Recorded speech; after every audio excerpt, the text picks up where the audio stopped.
Allô, est-ce que tu m'entends?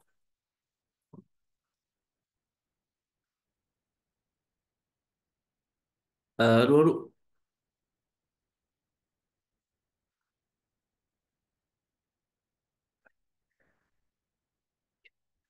Allô, est-ce que tu m'entends? Allô? Oui, tu m'entends? Oui, Bonsoir, comment tu vas? ça va et toi? Ça s'est bien passé? Oui, Ouais, ça va? Bon, bah nickel. Bon, bah dans ce cas, comme je t'avais dit, donc tu m'as envoyé ton devoir, donc j'ai un peu vu tout ça, donc justement je vais te faire un petit retour. oui, Donc il y a des bonnes choses, il y a des choses moins bonnes, ça, il n'y a pas de souci. Et ensuite, dans un second temps, bah, Olympe de Gouges. Voilà. Les d'accord. commentaires. Alors, les deux textes, si on a le temps, si on n'a pas le temps, ça sera. Mais bon, ça sera un des deux textes, mais normalement, on aura le temps pour les deux textes, surtout que c'est assez rapide, Olympe de Gouges. C'est pas forcément le plus compliqué, même si ça date un peu. Parce que je pense que tu as vu ça en début d'année. Généralement, les cours en début Non, même d'année, les pas. profs n'ont pas. Ce que j'ai vu en premier, c'était Arthur Rimbaud. Ah, d'accord. Donc, c'était pas au tout début, mais c'était, je pense, vers décembre. D'accord, donc ça va alors. D'accord. Ouais, ça va. Ok. Pas de souci, pas de souci. Donc, ce commentaire, tu l'as fait en 2 heures, c'est ça? Est-ce que tu m'avais dit? Du coup, j'avais fait une analyse pendant 1 heure et demie à peu près. Oui, Et l'écrit, je l'ai fait en euh, 2 heures, 2 heures et demie, je pense. d'accord. Donc, tu as quand même eu, donc, t'as eu 4 heures en fait.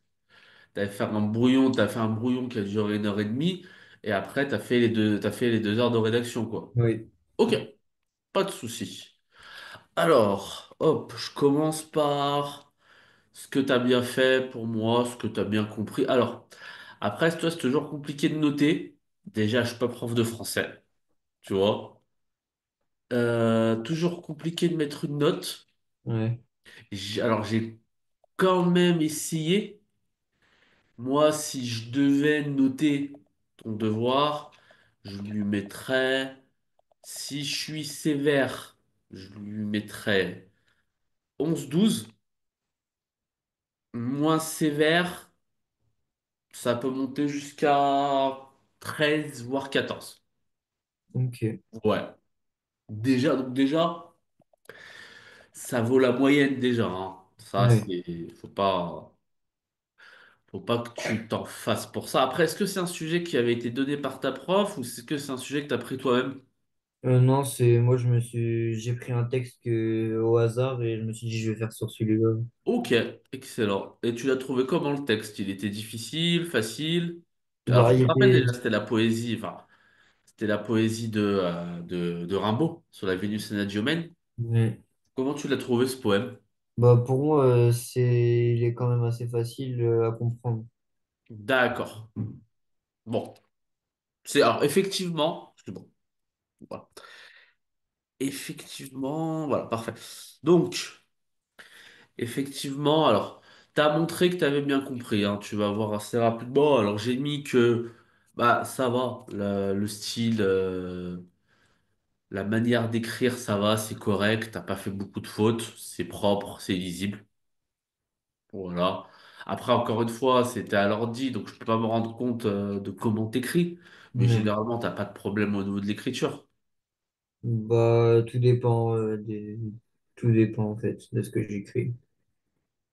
D'accord, mais dans l'ensemble, je veux dire, t'as pas forcément des soucis à rédiger sur 4 heures, t'es capable de que ça soit lisible, quoi. Oui, oui, niveau Voilà, lisible. Oui. parce que tu sais que bon, c'est le truc tout bête, peut-être t'as déjà entendu ça, mais tu vois, les profs, quand ils corrigent leur copie, tu sais, quand on est correcteur et qu'on corrige une copie de bac ou de brevet, on n'en a pas qu'une à corriger, on en a une Ouais. centaine.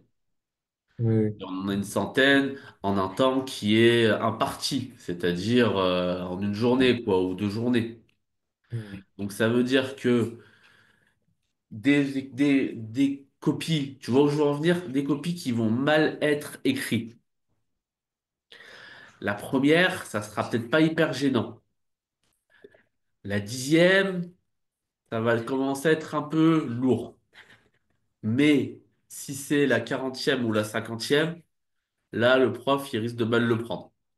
Ouais. Tu vois ce que je veux dire? Ouais. Et alors que c'est bête, parce que ça se trouve, la copie, la quarantième qui est mal rédigée, elle est meilleure que la première qui était mal rédigée. Mais le défaut, c'est que bah, le prof, le prof, c'est un être humain comme les autres.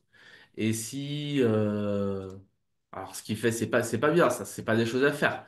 Mais ça peut arriver, il se dit, bon, bah, allez, celui-là, il a trop mal écrit, donc déjà, je vais lire vite fait, comme ça, c'est fait, mais je vais pas essayer de me casser la tête pour lui donner, des points ou pour faire en sorte d'être juste Ouais. dans sa copie, quoi, voilà.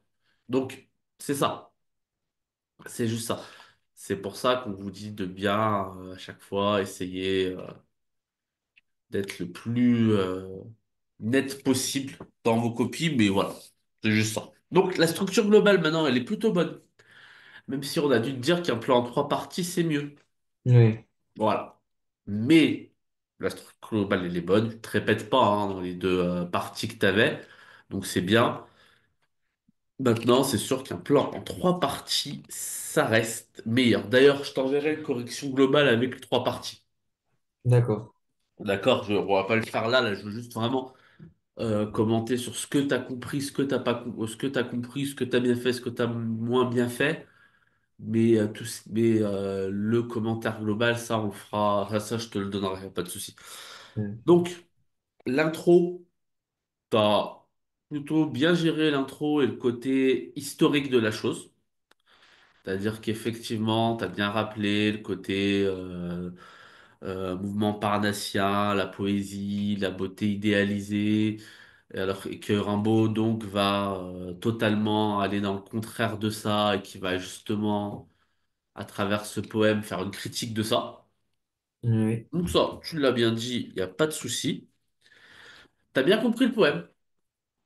Tu m'as dit qu'il n'était pas hyper complexe à comprendre et effectivement, t'as montré des éléments qui montrent que tu l'as bien compris. Voilà, la démythification de la figure féminine, vulgaire, repoussante, monstrueuse, ça ok, pas de souci. Et, Euh, justement, c'est là où je commence à un peu être, tatillon, entre guillemets. C'est que tu as bien identifié certains mots, effectivement, qui faisaient partie d'un champ lexical, du grotesque, du vulgaire, de la mocheté. Donc, mais tu nommes pas toujours ces procédés et justement, c'est ce qu'on va voir sur la seconde partie, ce que tu peux améliorer. Ok? Ouais. Alors, déjà, j'ai mis l'absence d'analyse stylistique. Ça veut dire que quand tu es au bac, comme je t'avais dit, la semaine dernière, et que tu dois, analyser un commentaire, analyser des phrases, l'objectif c'est d'analyser le style. Pas de simplement de t'arrêter aux phrases qui sont notées, mais également d'analyser le style. Ça veut dire que tu as bien vu effectivement, par exemple, l'ulcère à l'anus ou les cheveux bruns fortement pomadés, tu as bien vu qu'il y avait quelque chose de vulgaire, quelque chose de choquant là-dedans. Ouais.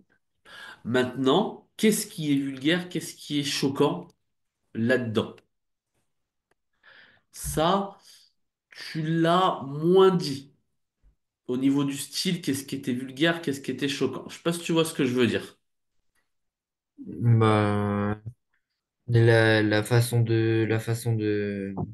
vulgarité qui est employée en fait. Voilà, la vulgarité qui est employée, mais il peut y avoir des figures de style, il peut y avoir des champs lexicaux, il peut y avoir diverses choses en fait qui justement impliquent, impliquent, euh, cette définition de la vulgarité. En gros, il suffit pas de dire que c'est vulgaire, il faut le prouver. Et tu le prouves pas assez. Ok. Tu vois ce que je veux dire? Oui, oui. Alors, j'ai oublié de faire ça, donc je vais quitter mon diaporama, excuse-moi. Je vais juste faire quelque chose. Est-ce que j'ai oublié de le faire? Et donc, alors, pas compliqué. C'est un peu culturel aussi. Donc, je sais pas si tu as déjà vu les peintures que je vais te montrer. Mais Rimbaud, en fait, il va s'inspirer quand il va faire la Vénus anadyomène. Il va s'inspirer de tableaux qui ont décrit Vénus. Alors déjà, Vénus, c'est qui? Est-ce que tu sais c'est qui Vénus? Bah, c'est la déesse de la beauté. Ok, c'est la déesse de la beauté. Excellent. Donc, la déesse de la beauté, il est logique dans les, euh, que dans les différents descriptions des peintres, peut-être d'autres poètes, mais nous, on va s'arrêter à la poésie, à la peinture, qu'elle soit, euh, qu'elle soit dessinée comme belle. Tu es d'accord? Oui, Est-ce que tu vois mon écran là? oui, oui. Tu le vois ça? Tu l'as déjà vu Oui, cette peinture? oui, bah, j'en ai parlé dans ma conclusion. Ouais, justement. Alors, donc, t'en as effectivement Ah oui, t'en as parlé dans ta conclusion. Ok. Maintenant, t'aurais peut-être pu en parler dans l'introduction déjà au lieu de la conclusion. Tu vois, Oui, le premier truc. Parce que justement, Rimbaud, il va faire exprès, en fait. T'es d'accord? C'est un exercice de style ce qu'il fait. oui, Ça veut dire qu'il fait exprès de prendre quelque chose de beau et de le rendre moche. oui. Voilà. Donc, ça, est-ce que tu as déjà vu ce que c'était un blason en poésie ou pas? Non. Ok. Donc là, ouais. Un blason, en fait, c'est justement la description d'une ou plusieurs parties du corps de façon belle et poétique. C'est un Voilà. peu le contraire que de ce qu'il a fait Rimbaud, quoi. Exactement. Est-ce que faire un beau, en fait, ça a un nom, même si c'est... donc ça veut dire que c'est une inspiration qui est ancienne, mais qui n'était pas hyper à la mode. Et lui, justement, va remettre ça à la mode.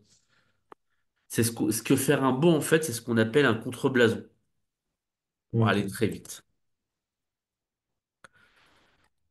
Ça veut dire que, justement, il va faire... Alors, c'était quel deuxième que je voulais te montrer? Justement, il va faire en sorte de faire ce contre-blason pour justement montrer qu'il va, et ça tu l'as dit dans ta conclusion et on pourra revenir dessus pour justement faire en sorte de montrer qu'il est en colère entre guillemets contre la poésie, et qui veut entre guillemets renverser toute la table. Et ça passe pour lui par cette description de Vénus. Et donc ça part effectivement de cette peinture. Alors, il y en a une autre, mais je sais plus, j'ai oublié l'auteur, mais c'est pas grave, je la retrouverai, qui en fait montre la beauté de Vénus. Et lui va montrer au contraire le fait qu'elle soit moche. Voilà. Donc, c'est ce que je disais entre, j'ai mis ça entre guillemets, hein, c'est une parodie, Oui. tu vois. J'ai mis ça entre guillemets dans le sens où ce qu'il cherche à faire, c'est faire cet exercice stylistique pour montrer justement qui veut tout renverser sur la table et comme tu l'as dit, qui se met même à l'encontre du mouvement parnassien qui lui était un mouvement qui euh, décrivait les femmes d'une façon esthétique. Par exemple, comme d'un cercueil vert en fer blanc. Ça, tu l'as dit dans dans ton analyse, il me semble, mais tu Oui. n'avais pas dit c'était quoi comme figure de style. C'est une comparaison. Ah bah oui, parce que t'as le com, tu vois. Oui, oui. En plus, je l'ai pas mis dans mon texte, mais je l'avais mis dans mon analyse sur mon brouillon. Ah, je l'ai pas mis en texte, oui. Tu l'as mis sur ton brouillon. Donc Oui, ouais, ah oui, c'est vrai que je l'ai pris parce que justement, t'avais le com, tu vois. oui, oui. Donc vu que t'avais le com, ah bah, on peut se dire, oui, dans ce cas, alors, quand tu regardes par exemple, alors qu'est-ce que je fais? Quand tu regardes alors c'est pas exactement sur celle-là. Ouais, quand elle surgit en fait, c'est ça. Quand elle surgit en fait, quand elle naît, elle surgit de l'écume, elle surgit de la mer, donc avec cette couleur un peu verte. Et donc ce que fait Rimbaud, c'est qu'il parle de ça comme d'un cercueil vert en fer blanc. Donc, quelque chose justement, l'allusion elle est morbide, Oui, justement. Ça, t'es d'accord. Et donc là, je sais pas si tu l'as mis aussi. Donc là, je t'ai dit par exemple, voilà, l'usage de la comparaison macabre crée un contraste saisissant avec l'image divine attendue, introduisant dès le début une rupture esthétique, puisqu'il le dit au début, ça. Ou oui. bien, elle est belle hideusement. Et ça, t'es d'accord que c'est un bel oxymore. Oui, oui, je l'avais mis aussi. Ouais. Alors, t'en avais mis plein sur ton brouillon, mais tu les as pas mis sur ton propre. Bah, en fait, au début, je m'étais trompé parce qu'en fait, j'avais dit que bah, pour moi, il fallait faire une analyse linéaire, en fait. Et du coup, j'ai commencé à faire une analyse linéaire, je l'ai fait au complète. Mhm. Et en fait, après, je me suis dit que en fait, c'était pas une analyse linéaire qu'il fallait faire, mais une analyse globale. Et du coup, j'ai pas forcément cité les, les figures de style que j'avais notées sur mon brouillon. Parce que du coup, j'avais trouvé des antithèses, des hyperboles, des enjambements. Ouais, ouais, mais bien sûr, mais c'est excellent. Mais c'est quoi la différence pourtant entre une analyse globale et une analyse linéaire?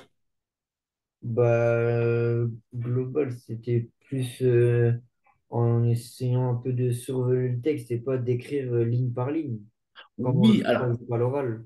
oui, oui, je vois ce que tu veux dire. Maintenant, comme je te l'ai dit, alors, t'es pas obligé effectivement d'écrire tout le texte. Effectivement, t'es pas obligé de d'écrire tout le texte. Ça, je suis d'accord. Mais à chaque fois que tu vas avancer quelque chose, il faut une preuve. Ouais, donc il faut toujours citer les... Eh oui. Et cette preuve, c'est quoi? Bah, cette preuve, soit une figure de style, soit un champ lexical, quelque chose qui est lié à la grammaire, quelque chose qui est lié, comme tu l'as dit très bien, au côté enjambement, donc c'est dans une poésie par exemple. Donc, à chaque fois, il faut citer ta preuve. Exactement. Ok. Ta preuve, c'est ton argument. Tu vois? Oui, oui. Donc voilà, donc voilà, je t'avais mis. Alors moi, je t'en ai mis des preuves. Par exemple, là, je te mets le coquillage qui devient une vieille baignoire, les cheveux pommadés. Ouais. Donc le En plus, le côté, coquillage, je l'avais mis aussi, j'avais mis référence au coquillage. ouais, Quand ouais, excellent. C'est ça, ouais. Le coquillage qui devient excellent, ouais. Les cheveux pommadés, donc le côté maquillage théâtral, ridicule, la laideur, pommadé, mal ravaudé, horrible, hideusement. Les rimes qui sont bizarres, ouais. tu vois. Tu me l'as dit, très bien. Le rejet, le contre-rejet. Ouais, très bien. Donc ça veut dire que tu l'as en fait. C'est juste que c'est juste que t'as pas forcément tout mis dans ton exercice, mais tu l'as en fait. Donc c'est bien. Oui, donc en fait, à l'écrit, on peut, pour notre brouillon, on peut très bien faire une analyse linéaire pour nous aider après dans notre développement, quoi. Oui, oui, bien sûr. Bien sûr. T'as 4 heures encore une fois, donc t'as le temps, effectivement. Oui. T'as le temps. L'objectif, c'est que effectivement, là, t'avais ta base. Ta base, c'était quoi? Ta base, c'était ce que tu as mis dans ton introduction et ta problématique. À savoir que Rimbaud, il casse les codes de la poésie, et justement, il veut casser les codes de la poésie en s'éloignant du côté beauté artificielle, etc., etc., et en allant de plus en plus vers le rejet de ces mouvements littéraires pour créer quelque chose de nouveau. Et comment il crée cette chose? justement, en prenant le mythe de la beauté, qui est Vénus, et en le rendant tout simplement horrible. Et comment il le rend horrible? Ah bah là, t'as tous les trucs qu'on a vus autour des figures de style, des champs lexicaux, etc., qui prouvent ça en fait. Mm. Et en plus de ça, il utilise du vocabulaire qui est jamais utilisé en poésie. Oui, oui, bah bien sûr. Bien sûr. Après, vu que c'est une poésie, bien sûr. Après, tu utilises du vocabulaire qui est lié à la poésie. Oui, le côté rime, rejet, contre-rejet. Il y a aussi, je crois que j'ai aussi. Alors, j'ai pas tout mis, hein. L'objectif, encore une fois, c'est pas de tout mettre. C'est tellement vaste que tu vas sélectionner des arguments, forcément. Tu vas pas tout mettre à 100%, c'est sûr. Mais l'objectif, c'est que dans ce que tu as mis, le correcteur ou la correctrice, ils se disent, ah bah, il a compris, quoi. Ouais. Voilà. Comme ce que tu montes là, en fait. Alors là, tu me montres que même si tu avais pas mis, bah, en fait, tu as compris le truc.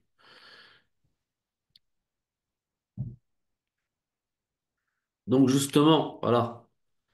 L'introduction, tu aurais peut-être pu rappeler le mythe, justement, de Vénus. Avec côté Botticelli, Vénus qui naît dans les flots, donc de toute sa beauté. Ça, tu l'avais fait en conclusion. Ouais. La conclusion, l'ouverture, généralement, c'est soit pour dire ce qui s'est passé après, soit pour parler de l'œuvre.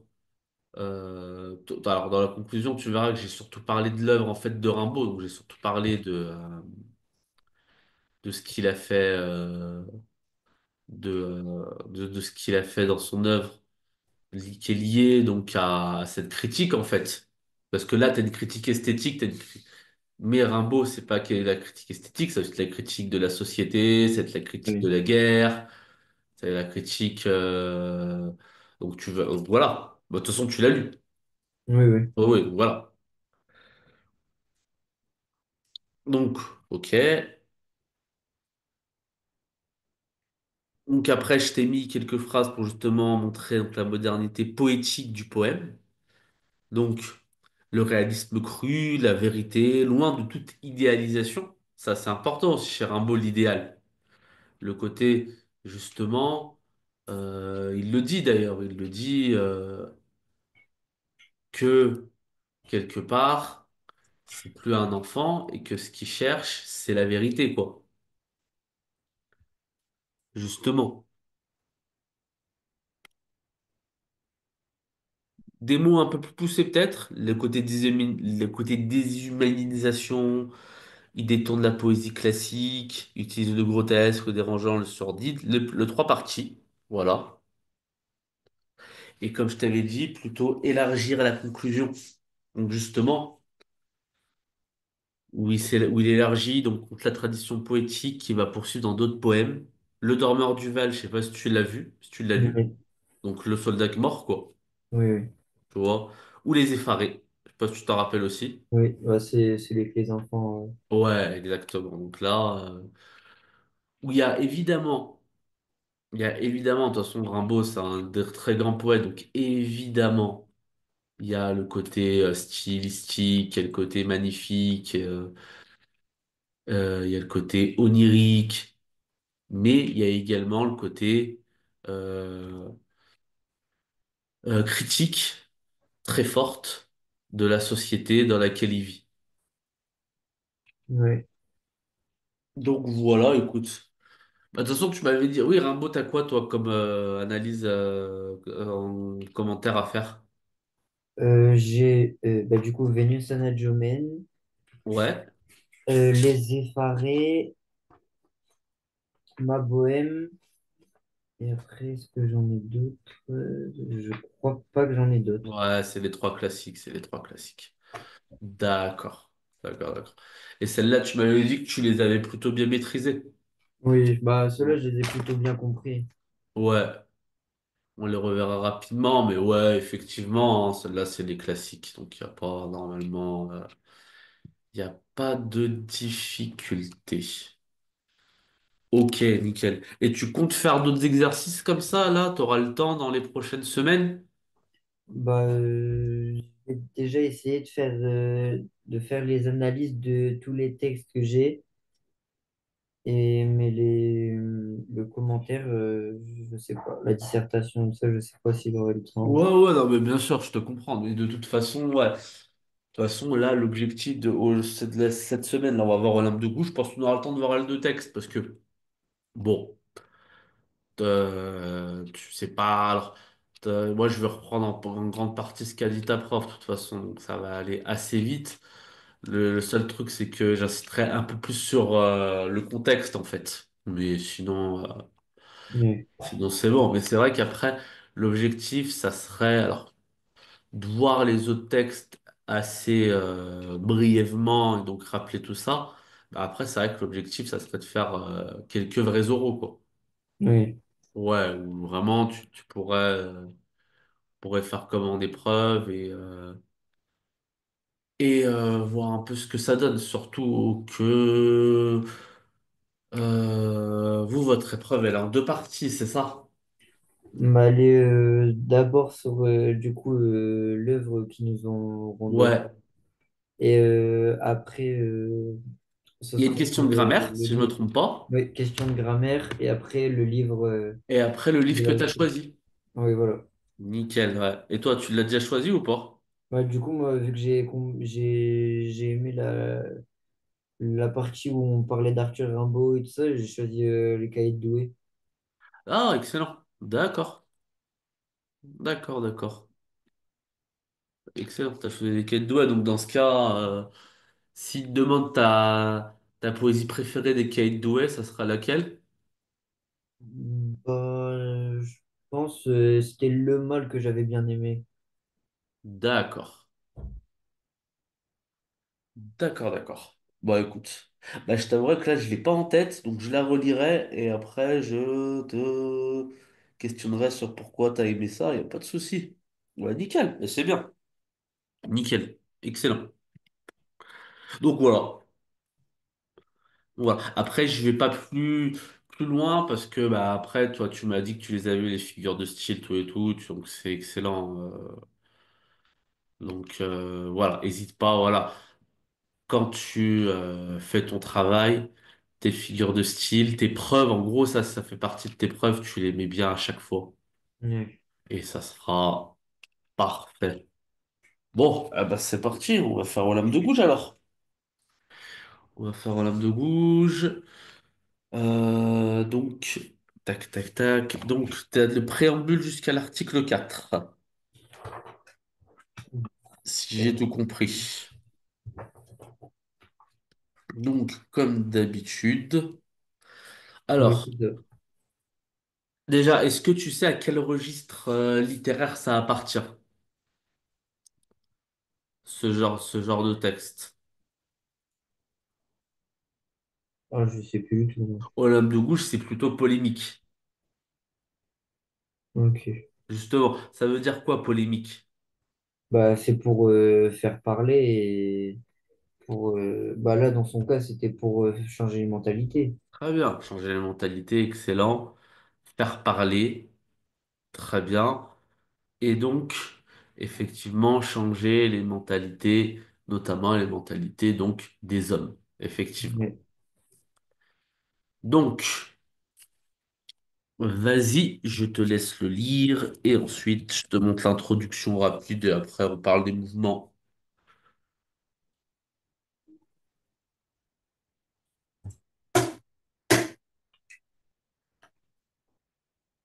Tu le vois le texte, c'est bon? Oui, oui, je l'ai. Ah, allez, vas-y.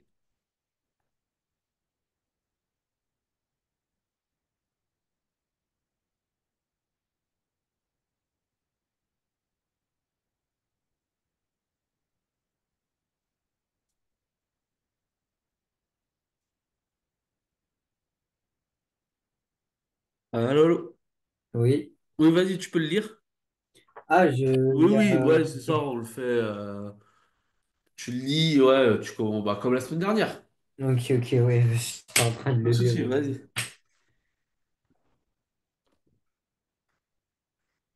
les mères, les filles, les sœurs, représentantes de la nation, demandent à être constituées en Assemblée nationale, considérant que l'ignorance, l'oubli ou le mépris des droits de la femme sont les seules causes des malheurs publics et de la corruption du gouvernement. Ont résolu d'exposer cause des malheurs publics. Ah, ah non, merde. D'exposer dans une déclaration solennelle des droits naturels inaliénables et sacrés de la femme, afin que cette déclaration, constamment présente à tous les membres du corps social, leur rappelle sans cesse leurs droits et leurs devoirs, afin que les actes du pouvoir des femmes et ceux du pouvoir des hommes pouvant être à chaque instant comparés avec le but de toute institution politique en soit plus respecté, afin que les réclamations des citoyennes fondées désormais sur des principes simples et incontestables tournent toujours au maintien de la Constitution, des bonnes mœurs et au bonheur de tous. En conséquence, le sexe supérieur en beauté, comme en courage, dans les souffrances maternelles, reconnaît et déclare, en présence et sous les auspices de l'être suprême, les droits suivants de la femme et de la citoyenne. Article 1er. La femme naît libre et demeure égale à l'homme en droit. Les distinctions sociales ne peuvent être fondées que sur l'utilité commune. 2. Le but de toute association politique est la conservation des droits naturels et imprescriptibles de la femme et de l'homme. Ces droits sont la liberté, la propriété, la sûreté et surtout la résistance à l'oppression. 3. Le principe de toute souveraineté réside essentiellement dans la nation qui n'est que la réunion de la femme et de l'homme. Nul corps, nul individu ne peut exercer l'autorité qui n'en émane expressément. 4. La liberté et la justice consistent à rendre tout ce qui appartient à autrui. Ainsi, l'exercice des droits naturels de la femme n'a de borne que tyrannie perpétuelle que l'homme lui oppose. Ces bornes doivent être réformées par les lois de la nature et de la raison. Excellent, je te remercie. Donc, rapidement, qu'est-ce qu'il me fait. Voilà. Donc, l'introduction. Donc, rapidement, après, ouais, je me suis basé sur ta prof, elle a écrit, donc ça, on se casse pas trop la tête de ce point de vue-là. Donc, Olympe de Gouges, femme de lettres, s'inscrit dans le mouvement des Lumières, voilà. Donc, elle a écrit cette déclaration des droits de la femme et de la citoyenne en 1791, mais elle est déjà reconnue par plusieurs œuvres polémiques, comme par exemple le renaufrage, pardon, où elle dénonce déjà l'esclavage, où elle dénonce l'esclavage, d'ailleurs, elle dénonce toujours l'esclavage dans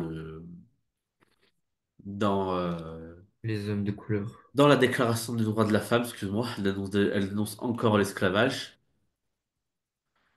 Ensuite, donc, avec cette déclaration, son objectif, c'est de faire entendre les revendications féministes, de réformer totalement la société, d'accord, et de donc montrer que les femmes ont été les grandes oubliées de la Révolution française.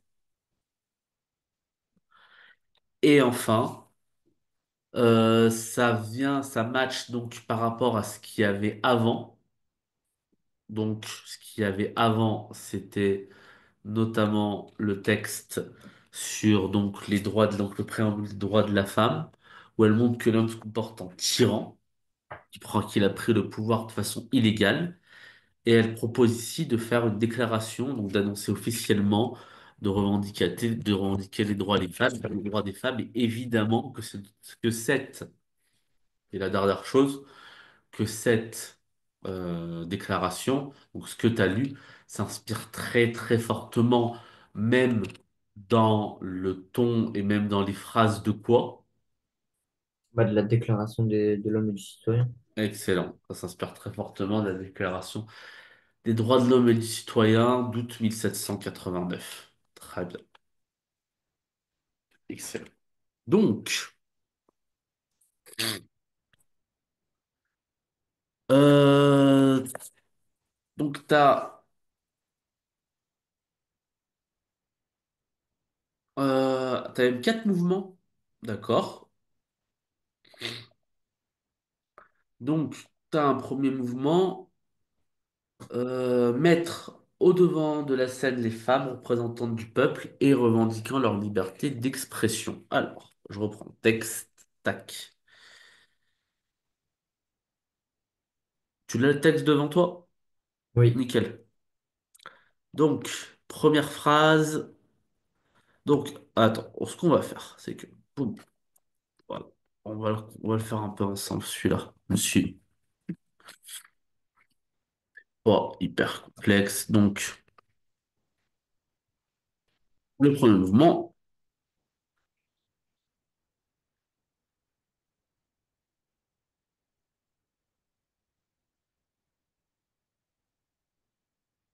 Donc, remettre les femmes sur le devant de la scène. Et donc, comment est-ce qu'elle fait? Comment on peut analyser cette première phrase?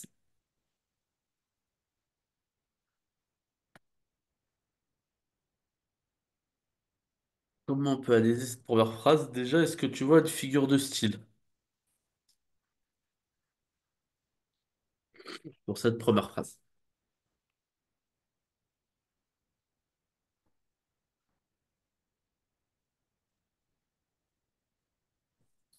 Ah,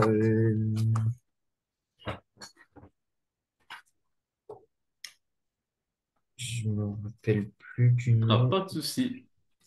Pas de souci, pas de souci. Je me rappelle plus du nom, mais c'est quand on va du plus petit. Bah, c'est quand on va du plus petit au plus grand au niveau. Ah, par exemple, là, les mères, les filles, les sœurs. Après, on parle de nation et après d'Assemblée nationale. Alors, ouais, ça aurait pu. Alors, après, entre mère, fille et sœur, bah, c'est. Après, entre mère, fille et sœur, il n'y a pas forcément une énorme différence de nombre. Je sais pas, si tu vois je sais pas si tu vois ce que je veux dire, mais Ouais. c'est pas. Là, tu te casses un peu la tête pour rien, tu vois. Quand t'as le genre de figure de style avec à chaque fois des parenthèses, surtout des virgules qui sont là, quand on fait une sorte de liste, la figure de style, tout simplement, c'est l'énumération, tu vois, Ouais. tout simplement. Et donc, pourquoi est-ce que il y a cette énumération? Elle aurait pu dire quoi? Imagine, j'efface ça. Attends, je vais effacer ça. Ah, parce que je fais comme bêtise. Ok, c'est pas grave. J'efface ça. Qu'est-ce qu'elle aurait pu dire? Bah, nous, les femmes, Excellent. Elle aurait pu dire les femmes. Les femmes demandent à être constituantes d'Assemblée nationale. Ok. mais là, T'es elle dit. d'accord avec moi? Oui, mais là, du coup, elle dit. Pour moi, elle dit les mères, les Voilà. sœurs, les femmes et tout ça, c'est pour regrouper vraiment tout le monde. Et du coup, effectivement, elle fait une périphrase. C'est-à-dire qu'au lieu de simplement dire les femmes, pour désigner les femmes, elle les désigne comment? Donc, alors, faut que je reprenne le texte, excuse-moi. Les mères, les filles, les sœurs représentantes de la nation. Donc, justement, pourquoi est-ce qu'elle s'attache à faire cette périphrase? Qu'est-ce que ça apporte en fait? Bah, ça apporte un regroupement. Le fait qu'elle considère vraiment tout le monde et toutes les femmes. Effectivement. Qu'est-ce qu'elle a pas dit? Il y a un regroupement, t'as raison, hein. Il y a une sorte, il y a un regroupement dans le sens où il y a effectivement. Alors, il y a un regroupement par quoi, justement? Il y a un regroupement par quel rôle, en fait?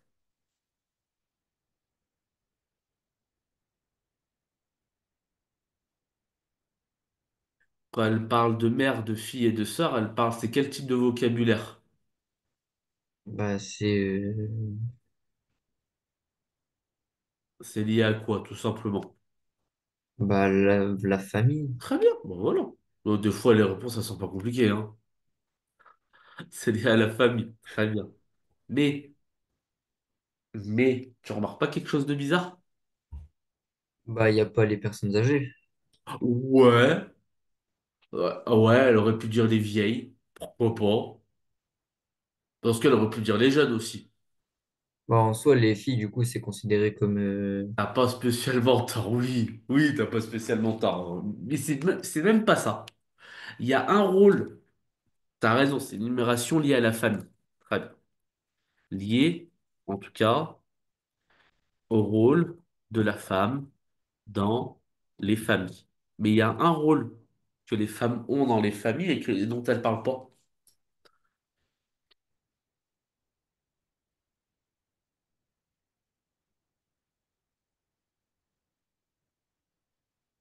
Ah, là, j'ai pas du tout. Une femme, elle est fille de, elle peut être sœur de, oui. Elle peut être, oui, fille de, mais elle peut être aussi épouse. Ah oui, oui. T'es d'accord? Oui, oui. Pourquoi elle en parle pas?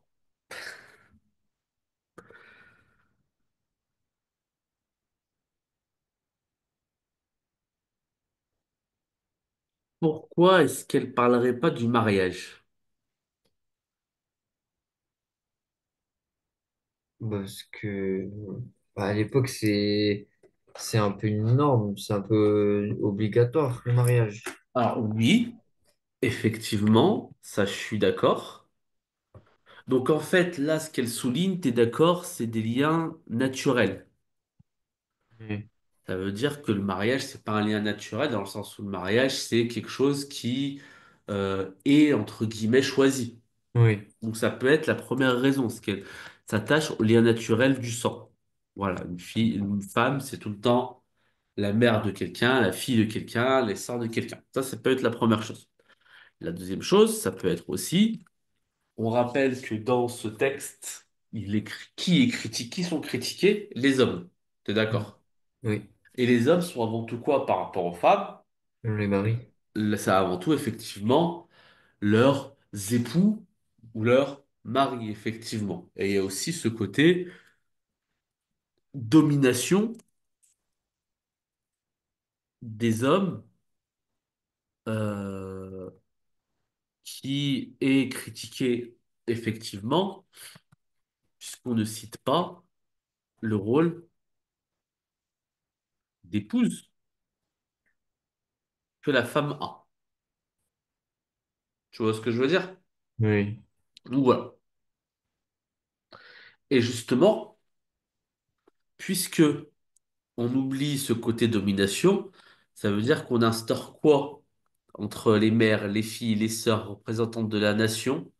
On instaure une égalité. Là, chaque femme est égale. Parce que chaque femme a effectivement ses liens, excuse-moi, tac.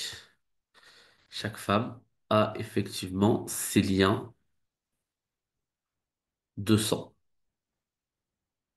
Et c'est en vertu de ça qu'elles peuvent être représentantes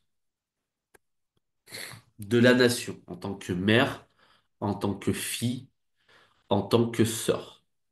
Voilà. Tu vois ce que je veux dire? Oui, oui. Et justement, ça insiste quoi aussi sur quoi également? Tu vois, après, tu vas pas tout dire hein, dans ton truc, mais Oui. pour qu'on soit le plus vaste possible, ça s'inspire également sur la solidarité. Oui. Sur le côté, justement, nous, femmes, Nous sommes toutes faites du même bois parce que nous sommes toutes mères de quelqu'un, ou filles de quelqu'un, ou sœurs de quelqu'un. Et donc nous sommes une et même famille. Et en tant qu'une et même famille, on doit se serrer les coudes et on doit continuer à avancer ensemble. Ouais. Voilà, tout simplement. Et donc, représentante de la nation, c'est un peu différent parce que représentante de la nation, est-ce que c'est familial? Non. C'est quoi alors? Bah, par là, elle veut dire que les femmes veulent aussi participer à la vie politique. Ouais, bien, excellent. Là, on change, on passe aux politiques. Très bien. Ça veut dire qu'effectivement, ces femmes non seulement sont une même famille, mais également, elles sont effectivement ensemble dans la nation, en fait. Dans la nation au niveau politique. Et donc les femmes, comme les hommes, par leur importance dans la société, peuvent participer à la vie politique, représenter la nation. Voilà. Et justement, puisqu'on parle un peu de ça, la nation, c'est quoi en fait la nation? Question un peu complexe, mais c'est quoi la nation? Bah, c'est tous ceux qui représentent le pays. Ok, donc effectivement, tous ceux qui représentent le pays, d'accord, et ceux qui représentent ce pays, ils s'accordent pour faire quoi? Bah, pour voter les lois. Très bien. Ils s'accordent pour voter les lois. Très bien. Ils s'accordent pour voter les lois. Et ils s'accordent donc pour vivre également sous l'autorité de ces mêmes lois qu'ils ont votées, évidemment. Ouais.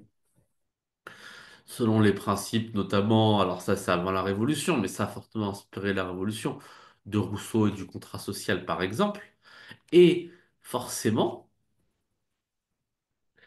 ça s'oppose à quoi, cette nation? Elle s'oppose à quoi? Avant qui votait les lois? À la royauté. Très bien, le roi. Excellent. Cette nation, effectivement, elle s'oppose à la monarchie de droit divin. Excellent. Or, puisque Oui. les femmes sont représentantes de la nation, qu'est-ce qu'elles font? Elles demandent. Pourquoi elles le demandent?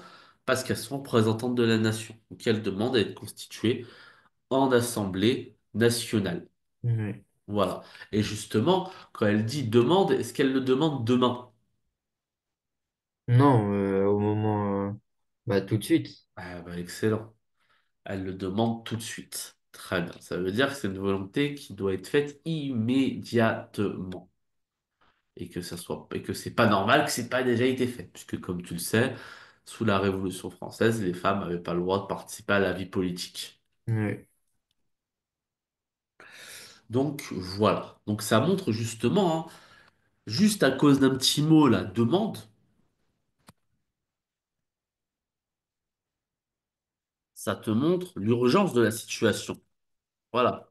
Le fait qu'on est en 1791, ça fait 2 ans que la Révolution française a voté ses acquis, avec en particulier la Déclaration des droits de l'homme et du citoyen, mais ça fait 2 ans que les femmes, justement, sont exclues de ça, et que c'est donc un vrai, effectivement, souci.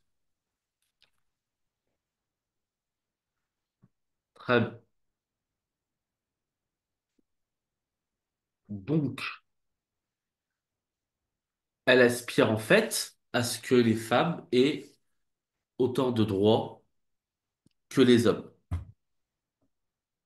tout simplement. Ouais. Et donc justement, que ces femmes, elles puissent justement avoir les mêmes droits que les hommes. Et justement, tac,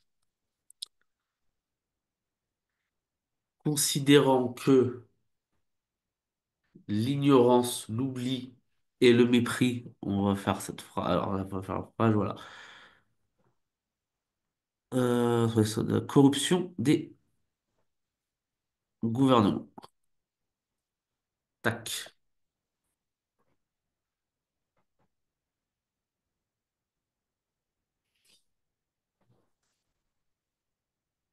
Tac.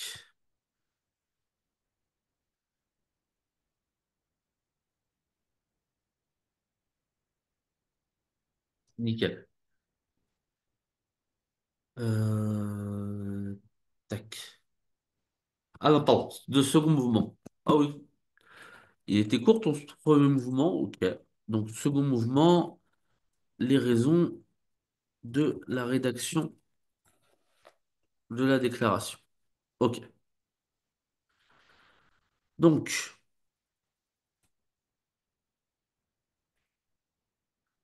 pourquoi est-ce qu'elle a écrit cette déclaration? Donc, considérant que, tu sais c'est quel temps? Si on te demande. Euh, Considérant, ben c'est...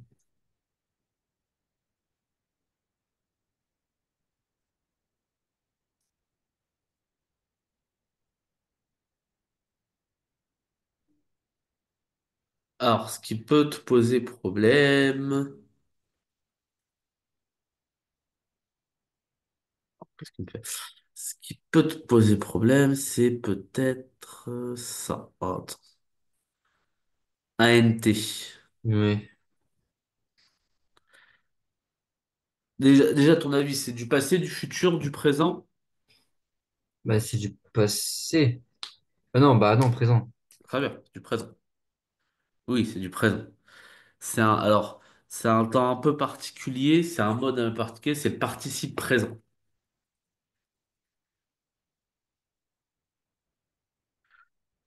C'est du participe présent. Et donc, généralement, ce participe présent, il va être fait pour introduire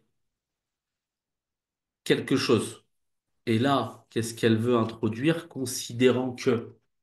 Donc, elle fait une constatation, et c'est quoi le constat? Le constat, elle va utiliser trois choses. Elle va utiliser, pour dresser son constat, les termes d'ignorance, d'oubli et de mépris. Ça veut dire que comment est-ce qu'elle juge sa société de l'époque? Bah, ignorant envers les... Bah, surtout pendant la Révolution, que le fait que les femmes, ils ont été oubliées pendant la Révolution.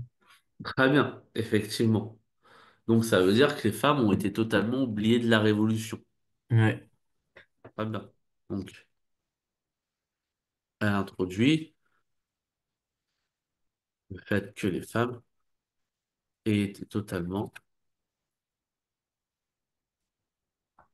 délaissées pendant la Révolution, effectivement, que leurs droits aient été totalement délaissés, qu'on les a totalement mises de côté. Très bien. Donc, et justement, pourquoi? Et donc, dans ce cas,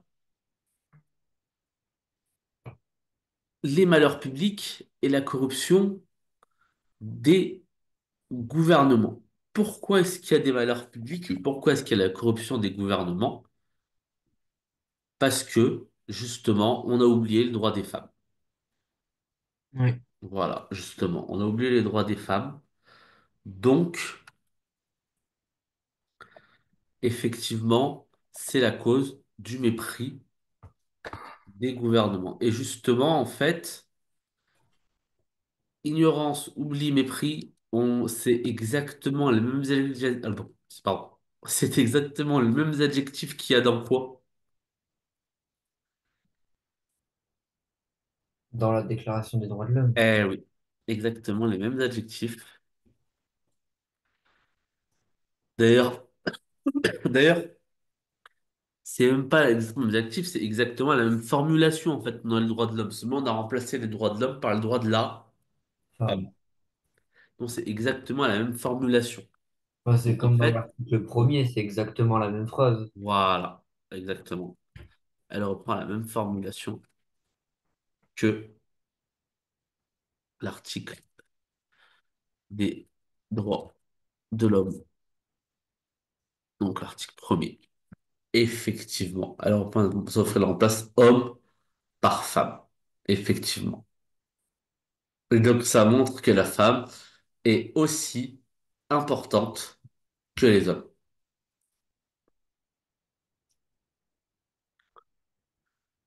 Très bien.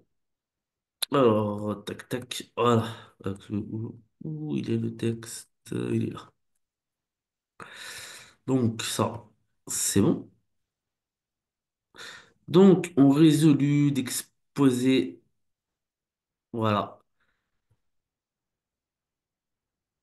Tac, on est là. Ok. Donc,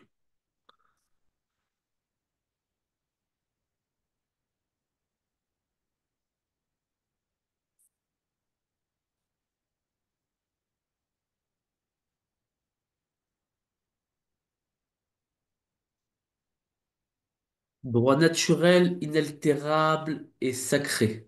D'ailleurs, c'est pas inaltérable, c'est inaliénable. Je sais pas ce qui m'a fait, mais c'est inaliénable. Ça veut dire quoi? Naturel et inaliénable.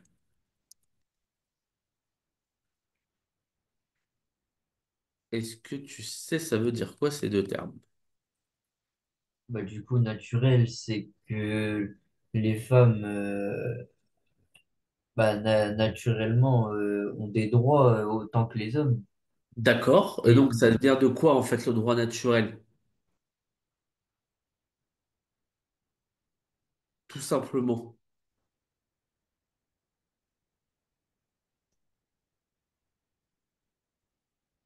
bah, la nature, Oui, de la nature. En fait, ça vient de la naissance.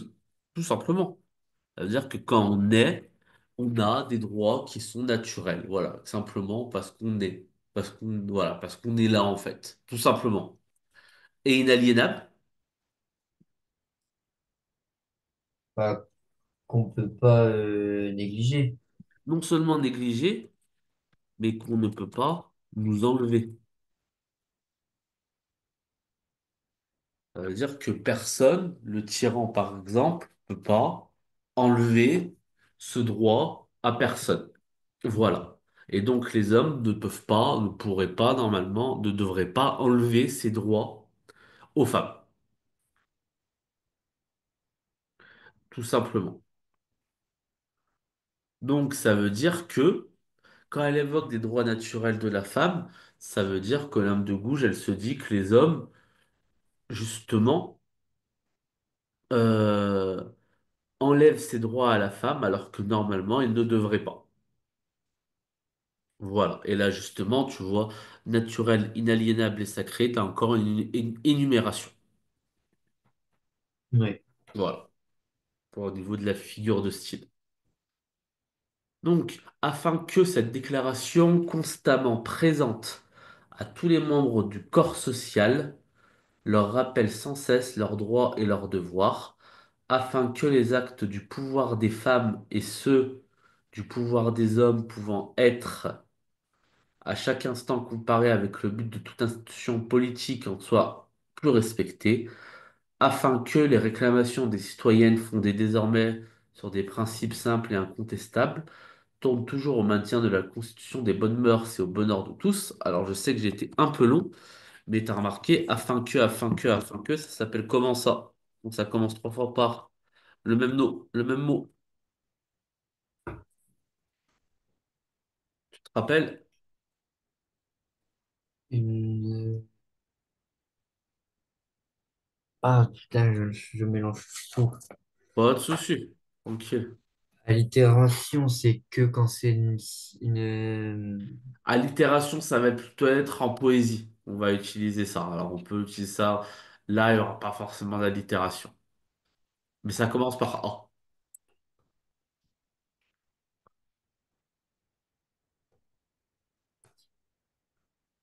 Afin que. Tac. La célèbre anaphore. Ah oui, Pas de souci. Voilà, c'est l'anaphore. Donc, effectivement, là, elle fait une série de d'anaphores. Donc, afin que, c'est son objectif. T'es d'accord? oui, Et donc, son objectif, c'est quoi?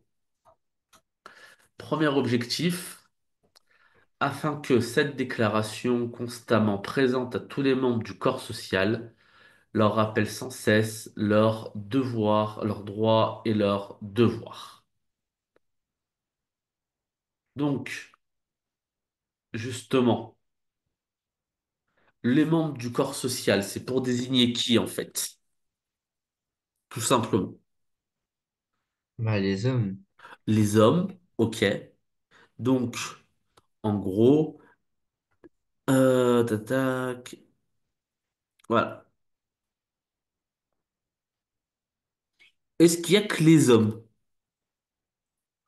Est-ce que dans le corps social, elle met que les hommes? Bah non, parce que le corps social en soi, c'est un peu tout le monde, mais Très bien, excellent. Donc en fait, qu'est-ce qu'elle aurait pu dire comme mot plus simple que corps social? bah, la population. Ouais, population ou société. Très bien,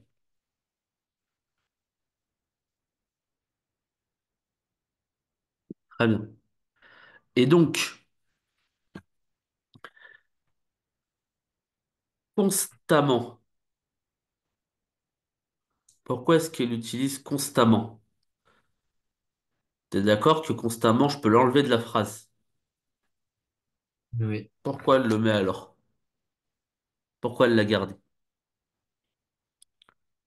Et là, pareil. Là, t'es d'accord qu'elle aurait pu l'enlever de la phrase. Bah, pour montrer que c'est tout le temps. Très bien, excellent. Pour montrer que c'est tout le temps. Très bien. Ça veut dire pour insister sur le fait qu'il faut surtout pas oublier et qu'il faut s'en rappeler tout le temps. Très bien.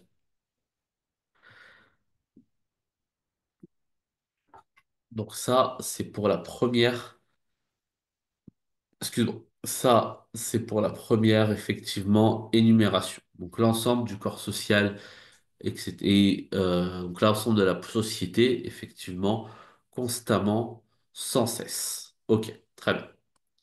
Ensuite, la seconde énumération. Alors, donc la seconde partie de l'énumération,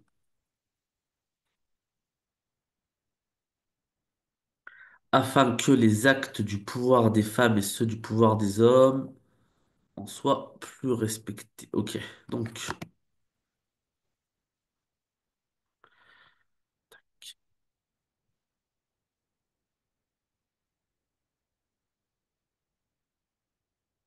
donc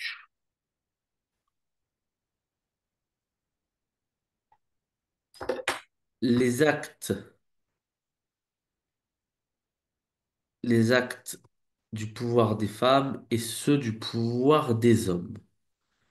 Là, tu as une figure de style. Est-ce que tu peux la donner? Et où? Elle est là, regarde, ce que j'ai souligné. Les actes du pouvoir des femmes et ceux du pouvoir des hommes. Bah, du coup, là, c'est une métaphore. Alors, ce serait une métaphore de quoi? Bah, du coup, il vient de comparer les pouvoirs des hommes et le pouvoir des femmes de leur façon d'être jugés. Ouais, alors, elle le compare pas forcément parce qu'il n'y a pas forcément une image en fait. La figure de style, elle n'est pas tellement sur l'image. Regarde bien comment la phrase, elle est construite. Les actes du pouvoir des femmes et ceux du pouvoir des hommes. Est-ce que la phrase, elle n'est pas construite un peu de la même manière? Si. T'es d'accord? Du côté des femmes comme du côté des hommes, la grammaire est la même entre guillemets. Donc justement, alors ça c'est important hein, parce que ça veut dire qu'il y a une inégalité qui doit forcément se créer. Ça veut dire en gros l'égalité de la grammaire, elle crée l'égalité, elle doit créer l'égalité du pouvoir entre l'homme et la femme. Et donc quand il y a deux types de phrases comme ça qui sont exactement Parallélisme. faits de la même manière, très bien, c'est un parallélisme. Effectivement. Et donc, pourquoi on crée ce parallélisme? Pour montrer justement la portée universelle de la déclaration et l'homme et la femme sont sur les mêmes plans. Très bien.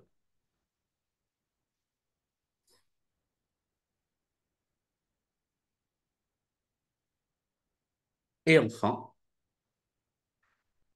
donc, avec le but de toute institution politique, quand elle parle d'institution politique, elle parle de quoi en fait?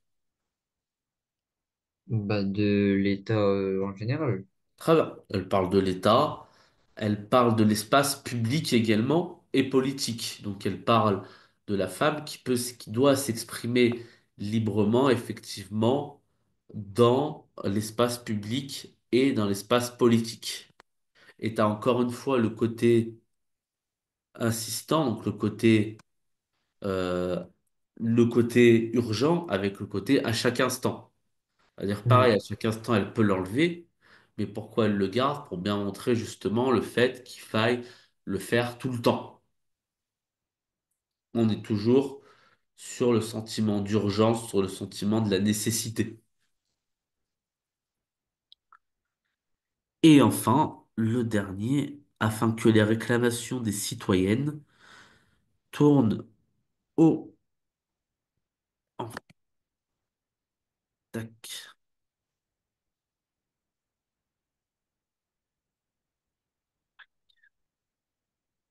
tac, voilà.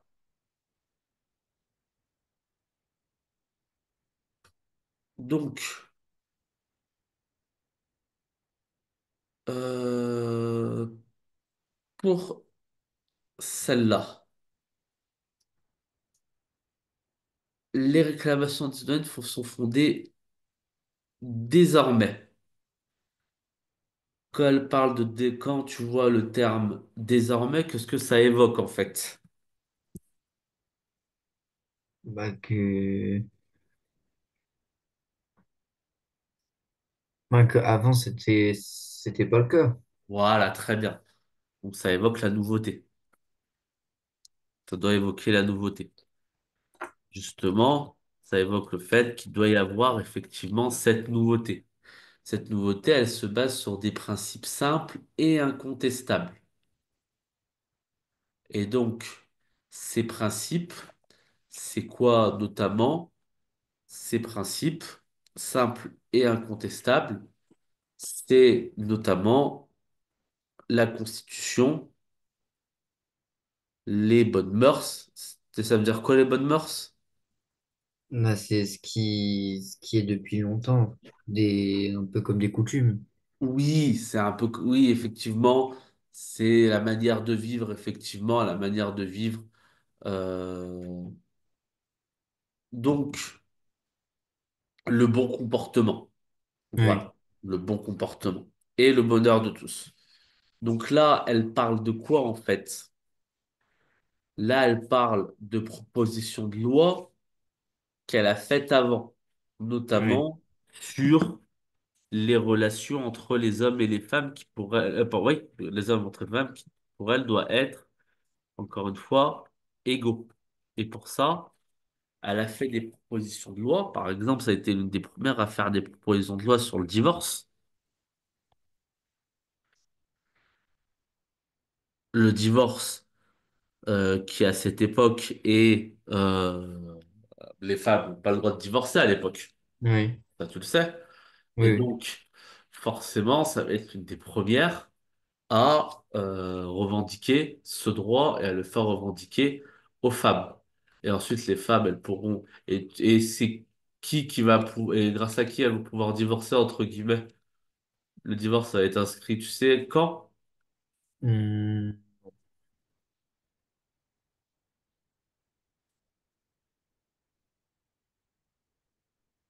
Code civil. Ça te dit quelque chose? oui, mais la date, je sais plus du Oh, tout. c'est pas grave, mais tu connais qui a fait le code civil au moins? Voilà. Napoléon. Ah oui, oui, bah oui. Donc voilà.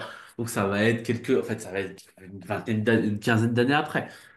Mais tu vois bien que justement, elle était pionnière justement dans son temps, elle était en avance sur son temps, justement avec ses propositions autour donc du droit au divorce, du contrat de vie commune, donc les hommes, comme les femmes doivent se mettre d'accord sur des choses en commun, etc., etc. Mais Donc j'ai voilà. l'impression qu'elle utilise beaucoup bonheur de tous. Là, j'ai Oui, remarqué, ça fait plusieurs fois qu'elle le répète. bah bien sûr. Mais pourquoi? Parce que c'est quoi son objectif? Son objectif, elle, qu'est-ce qu'elle dit dans dans sa déclaration? Elle dit que quand vous, les hommes, respecterez les droits des femmes, non seulement les femmes seront heureuses, mais vous aussi, vous serez heureux, en fait. Ouais, Et qu'en gros, ça contribuera au bonheur de chacun, puisqu'il n'y aura plus d'inégalité. ouais, ouais. Voilà, tout simplement. Et donc, oh, c'est vrai que j'en ai pas trop parlé, mais il y a aussi le côté un peu, entre guillemets, religieux. C'est-à-dire qu'à un moment donné, je sais pas si tu as vu dans le texte, elle parle d'être suprême. Oui, À un moment donné, elle parle aussi de droit sacré. Donc, en fait, elle se base aussi. Alors, je crois pas que tu l'avais fait ce texte. Ouais, tu l'as pas fait. Mais elle se base aussi en fait sur le fait où, en gros, dans le texte justement avant, mais tu l'as pas fait le texte avant, mais t'aurais pu, mais ta prof aurait pu, ça aurait pu être un texte qui aurait pu être fait aussi, où en gros, elle dit que dans la nature, l'ordre de la nature et pas l'ordre que les hommes ont créé parce que les hommes et les femmes, ou les mâles et les femelles dans la nature sont à égalité en fait, et qu'il n'y a que dans l'être humain et qu'il n'y a que l'être humain pour créer des différences entre l'homme et les femmes et pour oui, inférioriser les hommes, inférioriser les femmes par rapport aux hommes. Alors que dans le reste de la nature, en gros, l'être suprême qui a créé ça, le Dieu qui a créé ça, etc., etc., justement, il a fait en sorte que les hommes et les femmes vivent en cohabitation, vivent en harmonie, etc., etc. Donc c'est aussi pour rappeler ça en fait. Tout simplement. Tout simplement, tout simplement. Donc,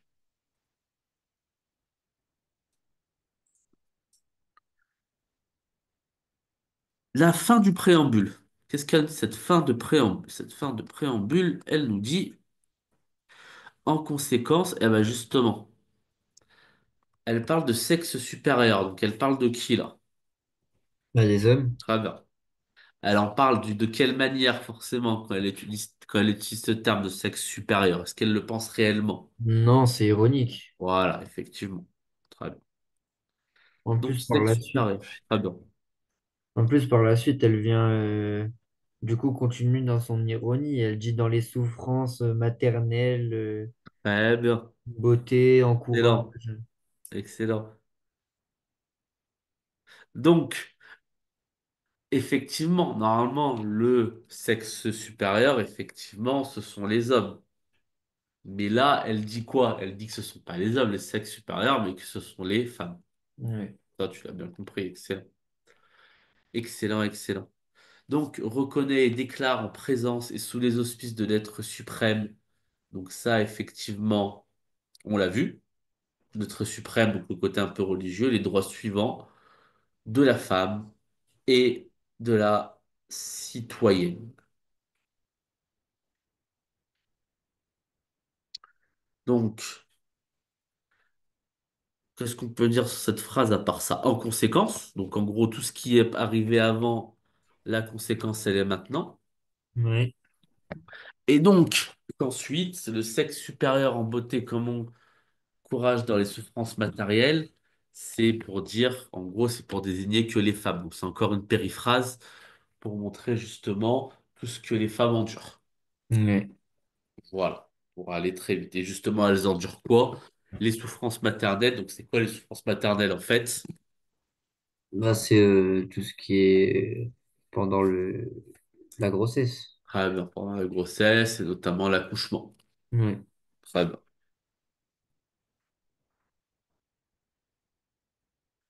Et donc, pourquoi est-ce qu'elle a parlé de ça? Ça montre quoi en fait?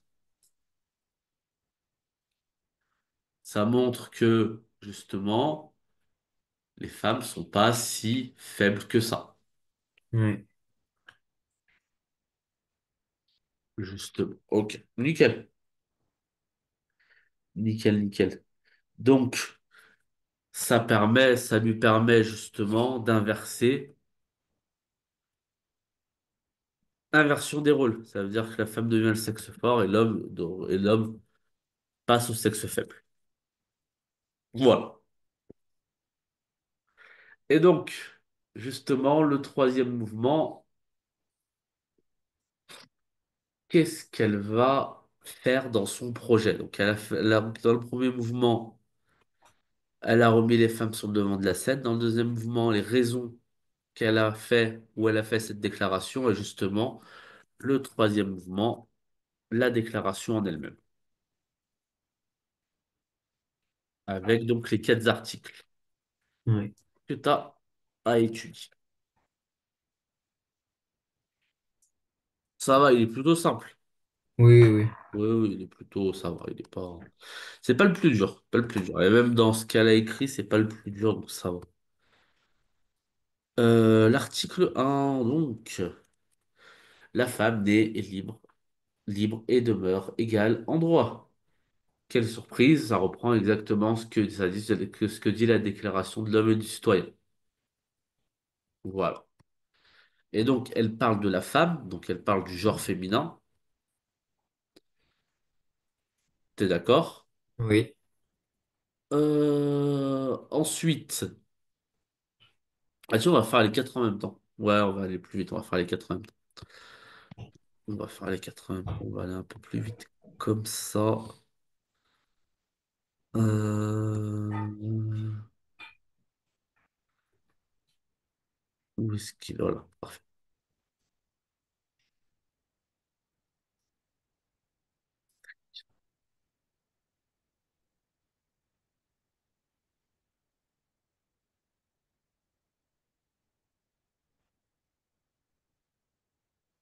Tac,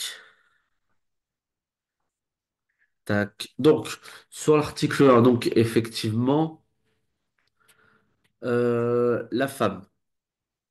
Et là, à chaque fois, donc, on désigne le genre, effectivement. Donc, les hommes, tu remarques qu'ils sont cités combien de fois? Dans quel article sont cités les hommes?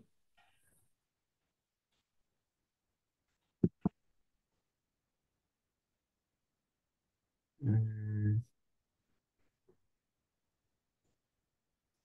Les hommes, ils sont cités à quel article? Ah, quand on parle de politique. Ouais, et donc, c'est quoi le numéro de l'article, tout simplement? Comment? C'est quoi les numéros de l'article? Du coup, cela c'est 2 3 4. Et tu remarques quoi quand ils sont cités, les hommes, ils sont cités avec qui, en fait, à chaque fois? Toujours avec la femme. Excellent. Et Donc, ça veut toujours dire que la après. femme, quand elle est citée, elle part dans l'article 1, elle est citée individuellement. Alors que les hommes, eux, ils sont mentionnés trois fois. Ils apparaissent que pour montrer la symétrie entre les droits des hommes et les droits de la femme. Ouais. En plus de ça, ils sont toujours cités après avoir parlé de la femme. Voilà, très bien. Et que les hommes sont cités après, très bien, on va citer les femmes. Et donc, le mot droit, il est répété combien de fois?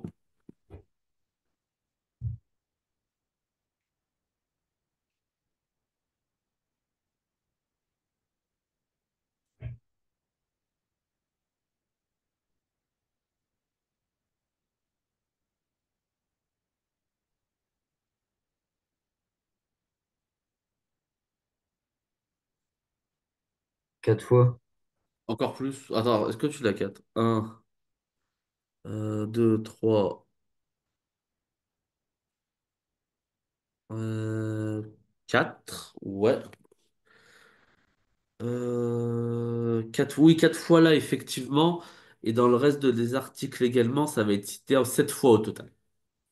Et donc, c'est pour montrer à quel point c'est important, ce terme de droit. C'est le thème principal de l'extrait. Donc, le but, c'est de donner effectivement tous ces droits aux hommes, tous les droits de ces hommes, effectivement, de les donner également aux femmes,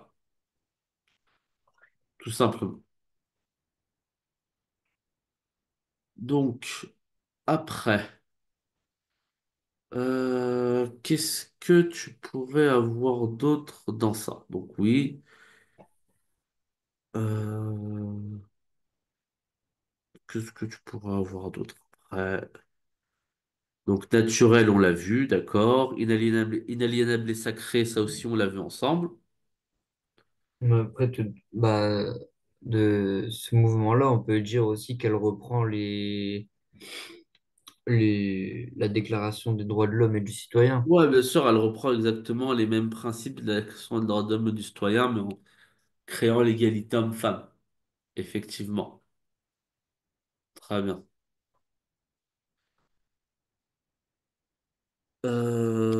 Tac, tac, tac.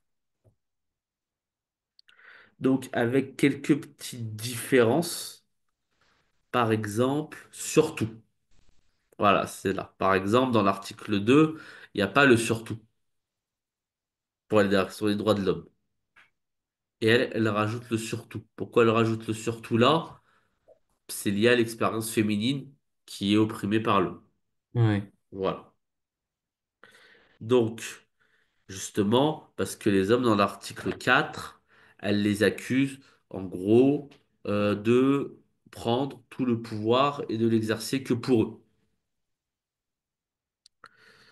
Donc voilà, ainsi, l'exercice des droits naturels de la femme n'aborde que la tyrannie perpétuelle que l'homme lui oppose. Donc tu vois comment les deux sont liés, par exemple.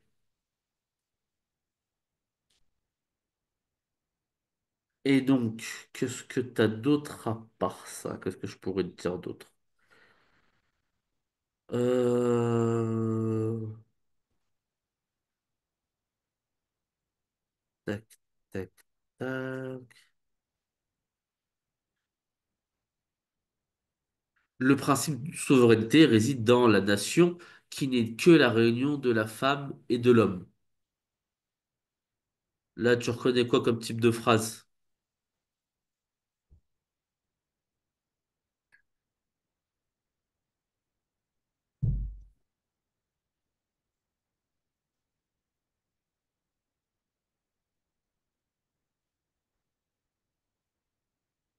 c'est-à-dire type de phrase. Ouais, un type de phrase, c'est pas affirmatif, par exemple, c'est quoi? Tout simplement. Bah c'est,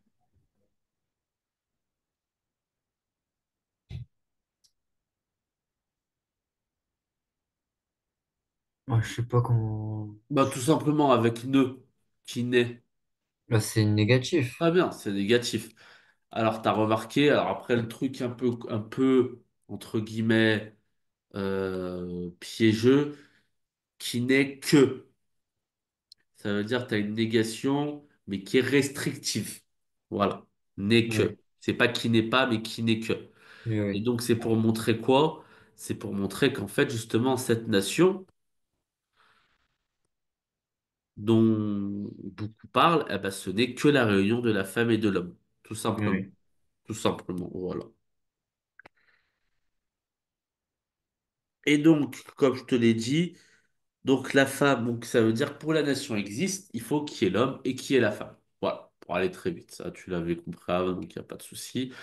Et pour le dernier article, donc comme on l'a vu, l'homme qui se comporte tout le temps comme un tyran, qui empêche les femmes d'exercer leurs droits, c'est à cause de ça qu'elle souligne, qu'elle rajoute le surtout à oppression, pour bien montrer que justement, la femme en particulier, le droit de résister à l'oppression, parce que justement, l'homme l'en empêche, l'homme l'empêche de tout par sa tyrannie. Et donc, ces bornes doivent être réformées par les lois de quoi? Elles commencent par les lois de la nature. Tu te rappelles de ce que je t'avais dit tout à l'heure? Sur la nature qui, justement, normalement, fait cohabiter les espèces ensemble ouais, et ne les fait pas, entre guillemets, opposé. s'opposer exactement. S'opposer et créer une hiérarchie.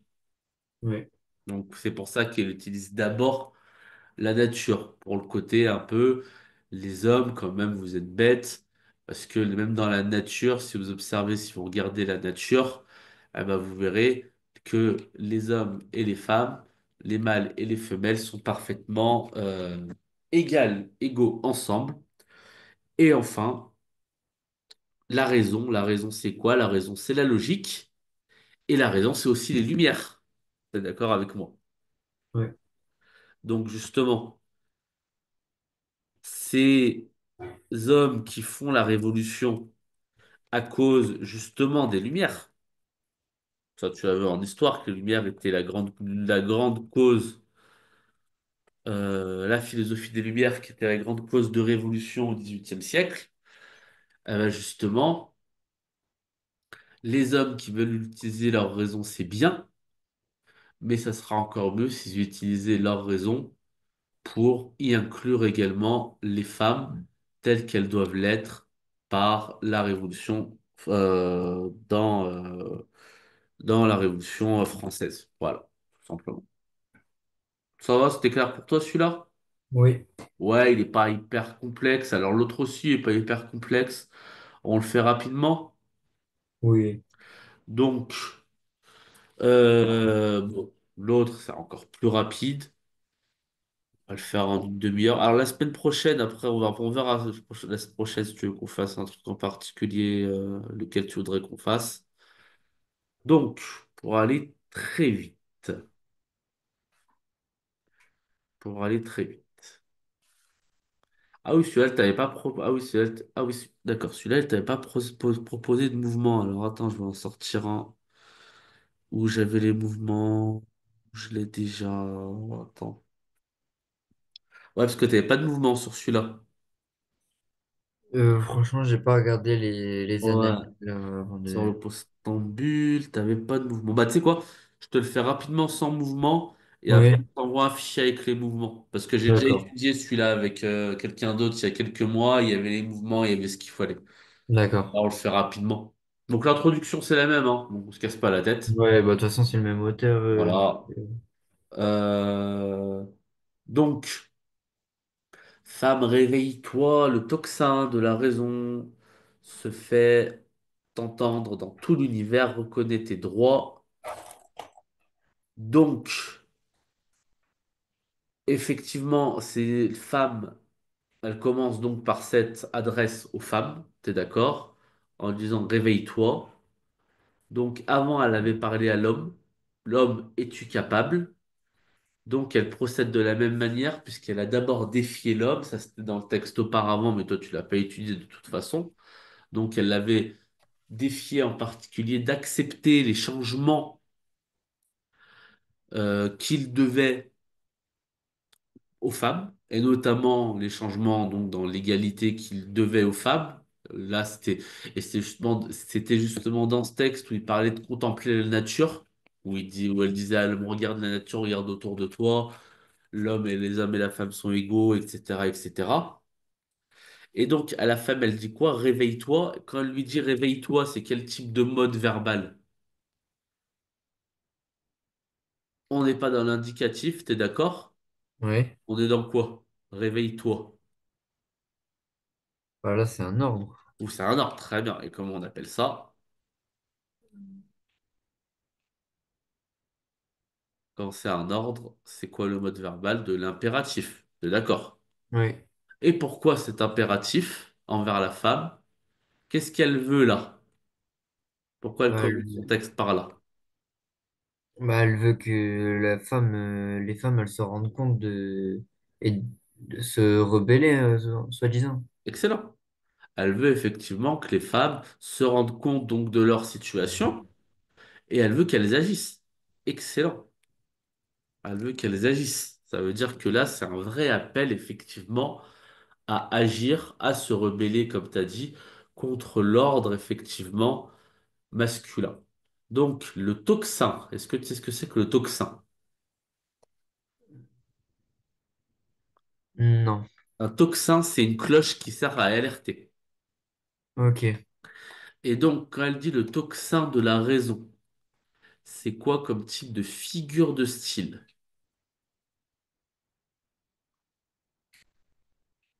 Le Elle tocsin. utilise un objet, le tocsin, pour désigner une idée.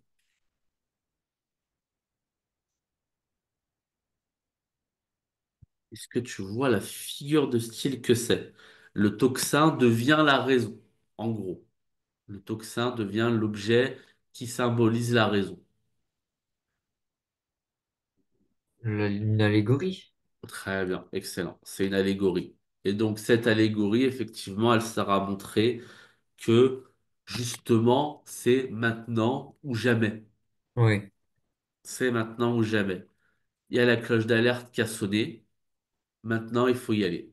Très bien. Donc, le tocsin de la raison se fait entendre dans tout l'univers, reconnaît tes droits. Le puissant empire de la nature n'est plus environné de préjugés, de fanatisme, de superstition et de mensonges. Préjugés, fanatisme, superstition, mensonges, comment on appelle ça en figure de style quand on fait une liste de plusieurs choses? On l'a déjà vu, En plus, on l'a dit tout à l'heure. on l'a dit tout à l'heure. Euh, On est nu. énumère. Très bien. Énumération, excellent. C'est cette énumération de plusieurs mots, effectivement, qui font référence à ce qui se passait avant la Révolution. Donc d'ailleurs, c'est avant la Révolution, car le puissant empire de la nature n'est plus environné. Donc tu as le n'est plus, justement. Et donc n'est plus environné, donc préjugés, fanatisme, superstition, mensonge, c'est-à-dire ce qu'il y avait avant la Révolution. Donc ce qu'on peut appeler le temps de l'Ancien Régime ou bien le temps de l'obscurantisme. Voilà. Et donc, quand elle dit le puissant empire de la nature, qu'est-ce qu'elle veut dire par là? Que la nature avait bien fait les choses. Très bien. Elle dit qu'effectivement, la nature a très bien fait les choses. Effectivement, et justement, elle en fait appel, comme je te l'avais dit un peu auparavant, elle fait appel à cette sorte de autorité supérieure qui se développe et qui va permettre l'émancipation de la femme. Oui. Très bien, et que justement, le flambeau de la vérité, là, t'as une magnifique quoi comme figure de style?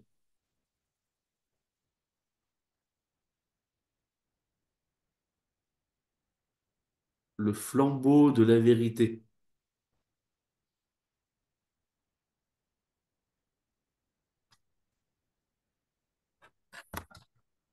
Euh, encore une allégorie.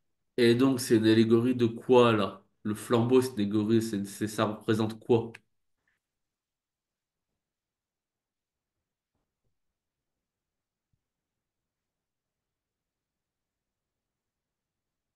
Le flambeau de la vérité. Est-ce que tu vois, ça représente quoi, le flambeau? Le flambeau, ça représente le feu, t'es d'accord? Oui. Le feu, il illumine, donc ça représente la lumière, Oui. t'es d'accord? Et Oui. donc, avant la lumière, il y avait quoi? Il y avait l'obscurantisme, donc c'était obscur, il y avait les ténèbres, pour aller Oui. très vite. Et le flambeau de la vérité a dissipé tous les nuages de la sottise et de l'usurpation. Donc, en gros, justement, ce flambeau, cette lumière de la vérité, elle, fait oublier effectivement tout le reste et elle engage les femmes la, euh, vers la lumière, donc vers la vérité. Oui. Voilà.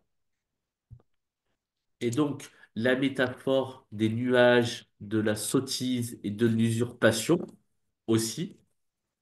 Donc, justement, là, tu vois que t'as... Alors, tu m'avais dit quoi comme figure de style, excuse-moi? Comment? Tu m'avais dit quoi comme figure de style, excuse-moi? Pour? Pour le flambeau de la vérité, ou pour les nuages, tiens, ou pour les nuages de la sottise de l'usurpation.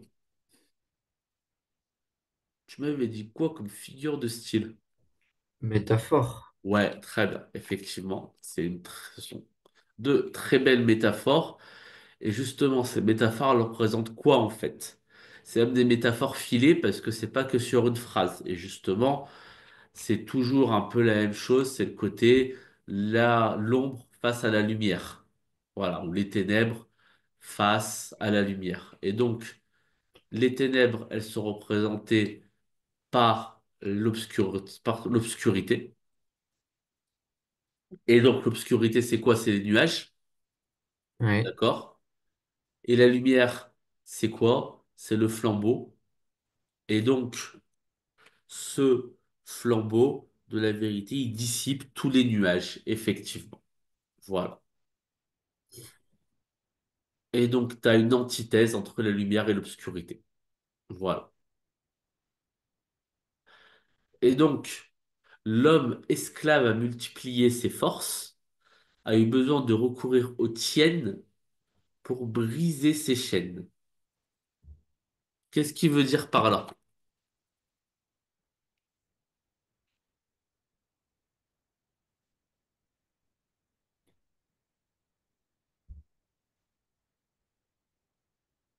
Qu'est-ce qu'il veut dire par là? Ça désigne qui les tienne? Il s'adresse à qui dans ce texte?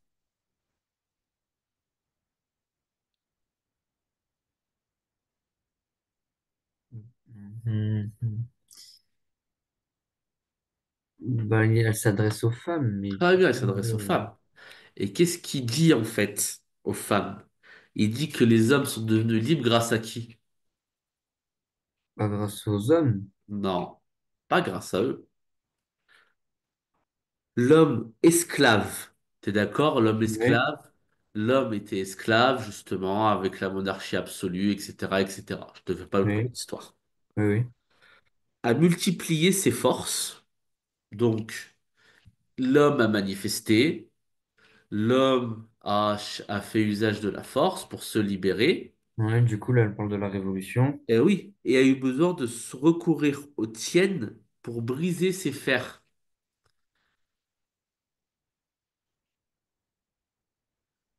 Là, ça veut dire qu'il a eu besoin de qui aussi pour se libérer? Il s'est pas libéré seul. Non, des femmes aussi. Mais ouais, très bien. Il a eu besoin des femmes, effectivement. Il a eu besoin de la force des femmes, effectivement. Et donc, devenu libre, il est devenu injuste envers sa compagne. Donc ça veut dire quoi ça? Bah, que les hommes ont eu besoin des femmes. Si, ça veut dire qu'ils ont eu besoin des femmes, Oui. mais qu'ils sont devenus quoi après qu'ils aient été libérés? Une fois qu'ils se sont libérés, les hommes, qu'est-ce qu'ils ont dit? Ils ont dit, bah non, il n'y a que nous qui nous sommes libérés tout seuls. Et ils ont oublié les femmes. Oui, C'est pour ça qu'il est devenu injuste, il est devenu un autre terme que peut utiliser, il est devenu ingrat aussi. Et donc, non seulement il est devenu injuste, il est devenu ingrat, mais la femme, elle est désignée comme quoi? Elle est désignée là comme compagne. oui, Ça veut dire quoi la compagne?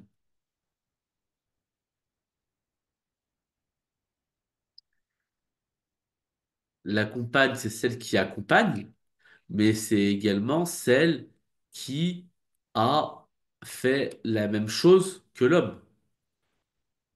oui, Elle a fait quoi comme l'homme? Elle s'est révoltée. oui, oui.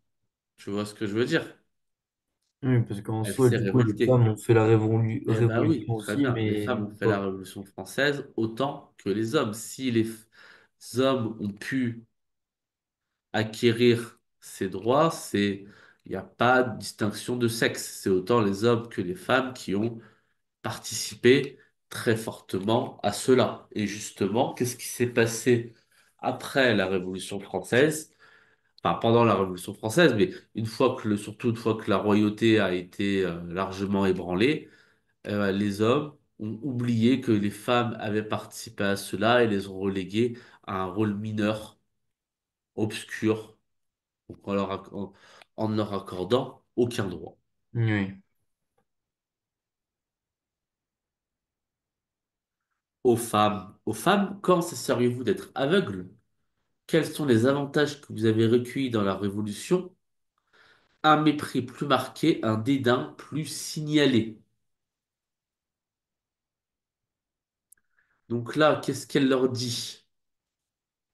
Bah, elle veut leur faire ouvrir les yeux sur les droits qu'ils n'ont pas eu après la Révolution. Pas bien.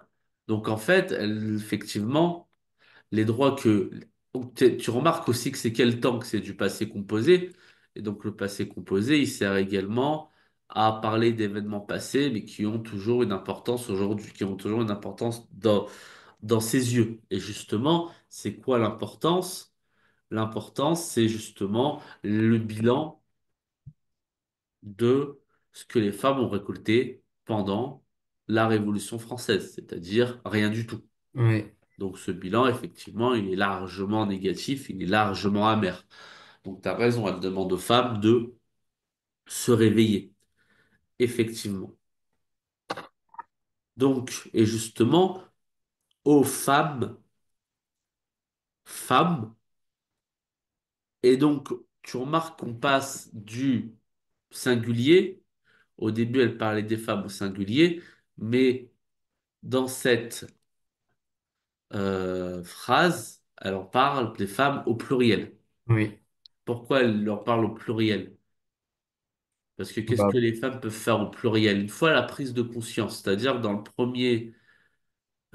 première phrase que j'ai lue, qui pourrait être d'ailleurs le premier mouvement, il y a une sorte de prise de conscience. Ça veut dire que la prise de conscience, elle est individuelle.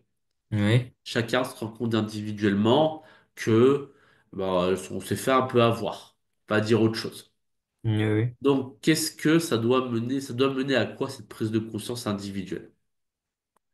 Bah, du coup, que là, maintenant qu'ils ont tous pris conscience du fait qu'ils n'ont pas eu de droit après leur révolution, qu'ils vont pouvoir se rebeller ensemble. Ah bien, excellent.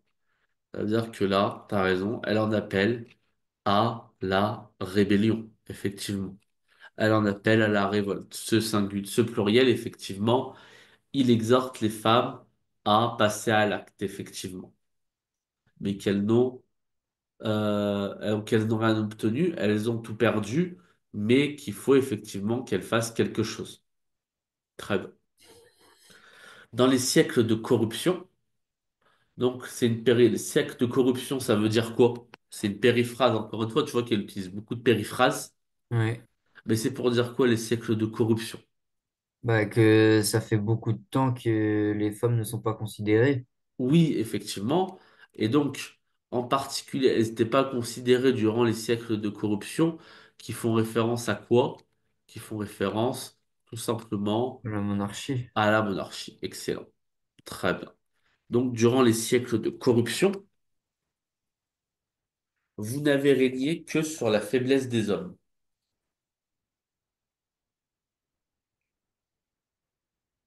Votre empire est détruit. Que vous reste-t-il donc? La conviction des injustices de l'homme. La réclamation de votre patrimoine fondé sur les sages décrets de la nature. C'est-à-dire qu'avant, les femmes avaient quel rôle? Là, elle leur dit, vous n'avez régné que sur la faiblesse des hommes. Ça voudrait dire que les femmes avaient quel rôle avant? Ça fait référence à quoi? Est-ce que tu le vois ou pas? Hmm. Les femmes sous la monarchie, on en parlait pas mal. Pourquoi? Parce qu'elles étaient quoi par rapport au roi, oui, par rapport au roi, elles pouvaient être quoi? Pas du tout. Tu le vois pas? Non. Ah ok, je vais le faire assez vite. Les femmes par rapport au roi pouvaient être leur épouse, t'es Oui, d'accord? Mais elles pouvaient être également, t'as dû entendre parler, leur maîtresse. oui.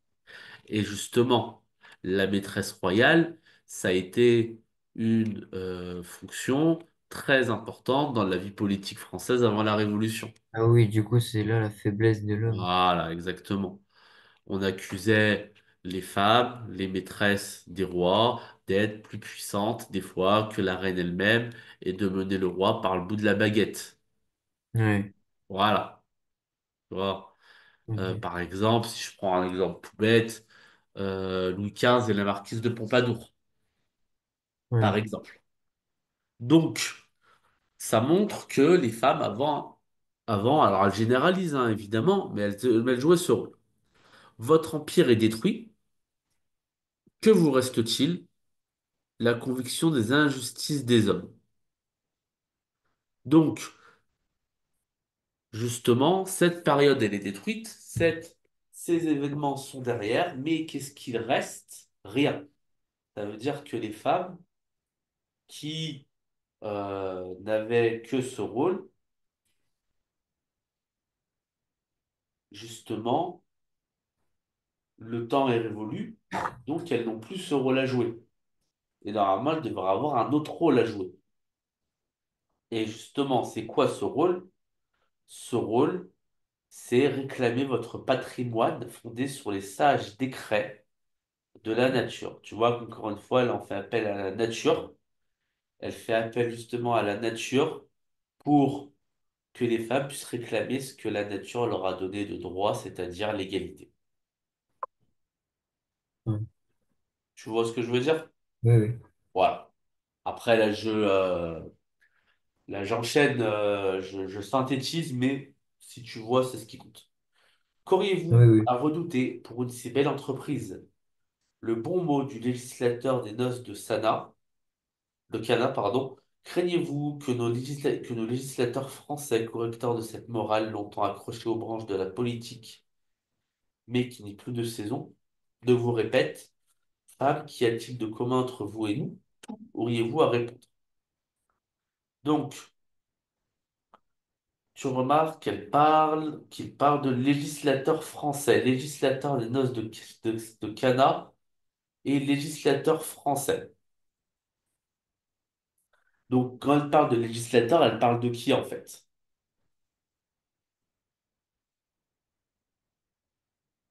Des hommes, Voilà, très bien. Et donc, en particulier, des hommes qui font quoi quand ils sont les législateurs? Qu'est-ce qu'ils font? bah, qui votent les lois. Très bien. Ceux qui votent les lois. Très bien. Donc, ensuite, elle parle d'un événement, les noces de Cana. Tu connais ou pas? Non. D'accord. Donc, en gros, c'est un épisode biblique. Les noces de Cana, c'est un épisode biblique. Alors, je sais plus exactement c'est quoi, mais c'est quelque chose qui est lié à Jésus. Ok. Et justement, t'as ça. Et tu as également le côté moral. Et donc, craignez-vous que nos législateurs français correcteurs de cette morale? Donc justement, c'est la morale, c'est un vocabulaire de quel type généralement?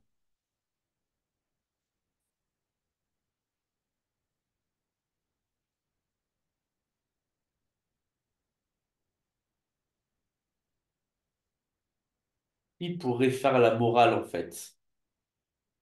Quel type de personnage? Bah, quelqu'un de supérieur. Ouais, quelqu'un de supérieur, effectivement. Et donc, là, qui donc pourrait faire la morale à ces femmes de revendiquer leurs droits? Les hommes, effectivement. Les hommes qui vont voter des lois, ok? Et là, en particulier, quand elle parle des noces de Cana, quand elle parle de morale, pour aller très vite, elle parle également sur tout un aspect d'abord religieux. Oui, Et donc de tout temps qu'en fait, les hommes, que ce soit donc sous Jésus avec les noces de Cana ou maintenant, ils sont misogynes. Voilà, elle souligne là le côté que la misogynie, c'est de tout temps, c'est depuis Jésus, quoi, pour aller très oui, vite. Voilà, c'est bon? oui. Ok, nickel. Et donc ça veut dire quoi? Accrocher aux branches. Pourquoi il utilise ce terme à ton avis? Qu'est-ce qu'elle veut dire par là? Bah, Qu'ils bah, ont peur de quoi? bah, de changer. Ouais, et pourquoi ils ont peur de ce changement? Parce qu'ils perdraient quoi? Bah, leur supériorité. Leur supériorité, très bien. Et c'est quoi la manifestation de leur supériorité? Fatigué aussi. C'est quoi la manifestation de de leur supériorité, pardon? Quand ils s'accrochent aux branches, ils s'accrochent aux branches de quoi en fait? Est-ce que tu vois ou pas?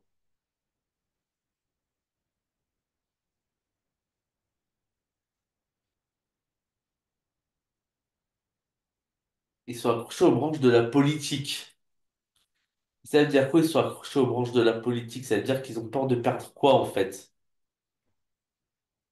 Le, le fait que ce soit eux qui votent les lois Ah, très et leurs bien. décisions. Donc ils ont peur de perdre leur pouvoir. On est Oui, d'accord. Très bien. Et donc toute cette attitude misogyne, etc., etc., c'est une manière pour eux de signifier leur peur de perdre très bien leur pouvoir. Excellent.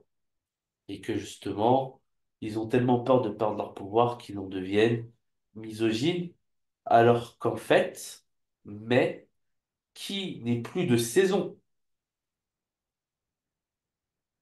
mais en fait, ils ont un temps de retard.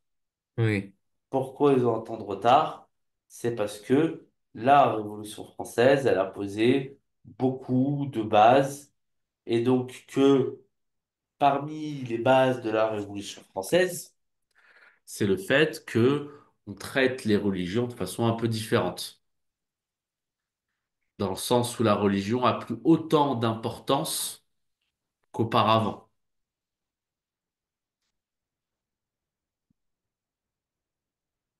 Donc que la Révolution française n'est pas une révolution qui se base sur la religion, t'es d'accord? oui, oui, Et qui au contraire met la religion plutôt à l'écart et plutôt dans la sphère privée. Et que maintenant que la religion a plus son mot à dire, donc pour elle la morale c'était un autre terme pour signifier religion, hein, ça veut dire que les hommes comme les femmes peuvent avoir des droits en commun. mm, Donc oui. peuvent justement être sur ce pied d'égalité. Et donc, femmes, qu'y a-t-il de commun entre vous et tout, auriez-vous à dire? Pardon, auriez-vous à répondre?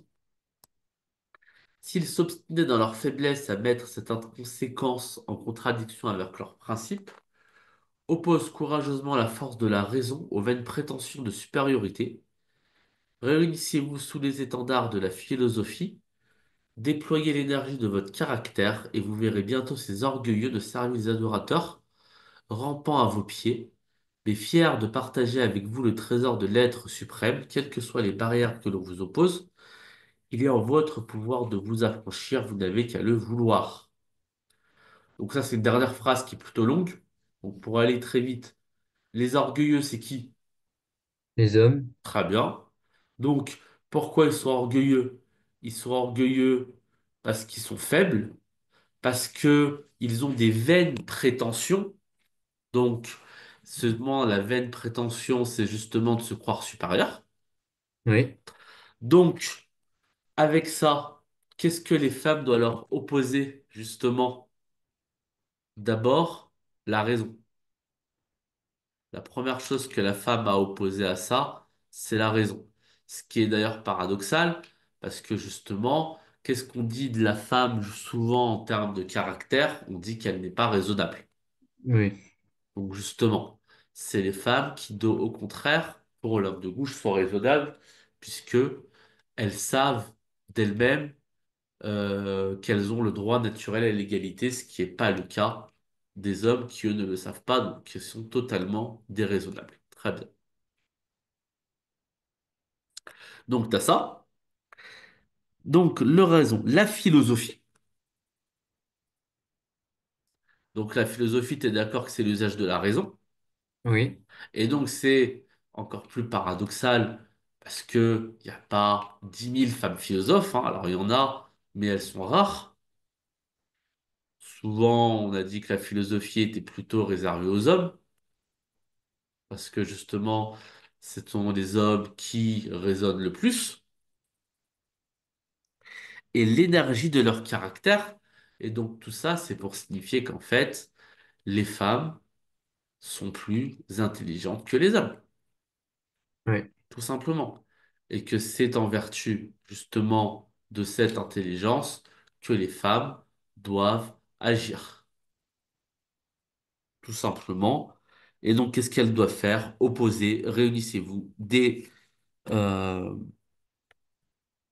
déplorer force et étendard, et vous verrez. Très bien. Associé au verbe bientôt, donc ça c'est le futur, t'es d'accord?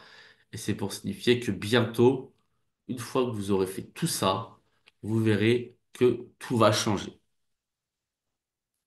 Voilà. Ça va, c'était clair pour toi? Oui, Ouais, je suis allé un peu vite sur le deuxième. C'était pas les textes les plus compliqués, je pense, donc ça va. oui, non, Attention, franchement, ça va. on va y revenir si t'as des questions. Est-ce que la semaine prochaine, tu veux qu'on fasse quelque chose en particulier? Ou est-ce que tu sais pas encore? Hmm, non, D'accord. non, je sais pas encore. D'accord. Bah, je te laisse réfléchir. Tu m'envoies ce que tu veux faire. D'accord. Et puis voilà, ça veut dire que là, vous faites quoi en français concrètement? Bah là, on est encore en train d'étudier des textes. Pour l'écrit, je suppose, parce que l'oral, t'as tout fait. Non, pour Ah, t'as oral pas fait aussi. tous les textes à l'oral? Non, je crois qu'on en a. Là, j'en ai 12.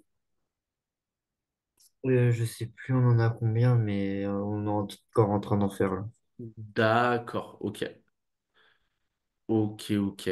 Bon, bah écoute. Et c'est lequel? Tu te rappelles ou pas? Non, là, je l'ai pas avec moi et je sais plus c'est quoi le titre. D'accord, pas de souci. Bah écoute.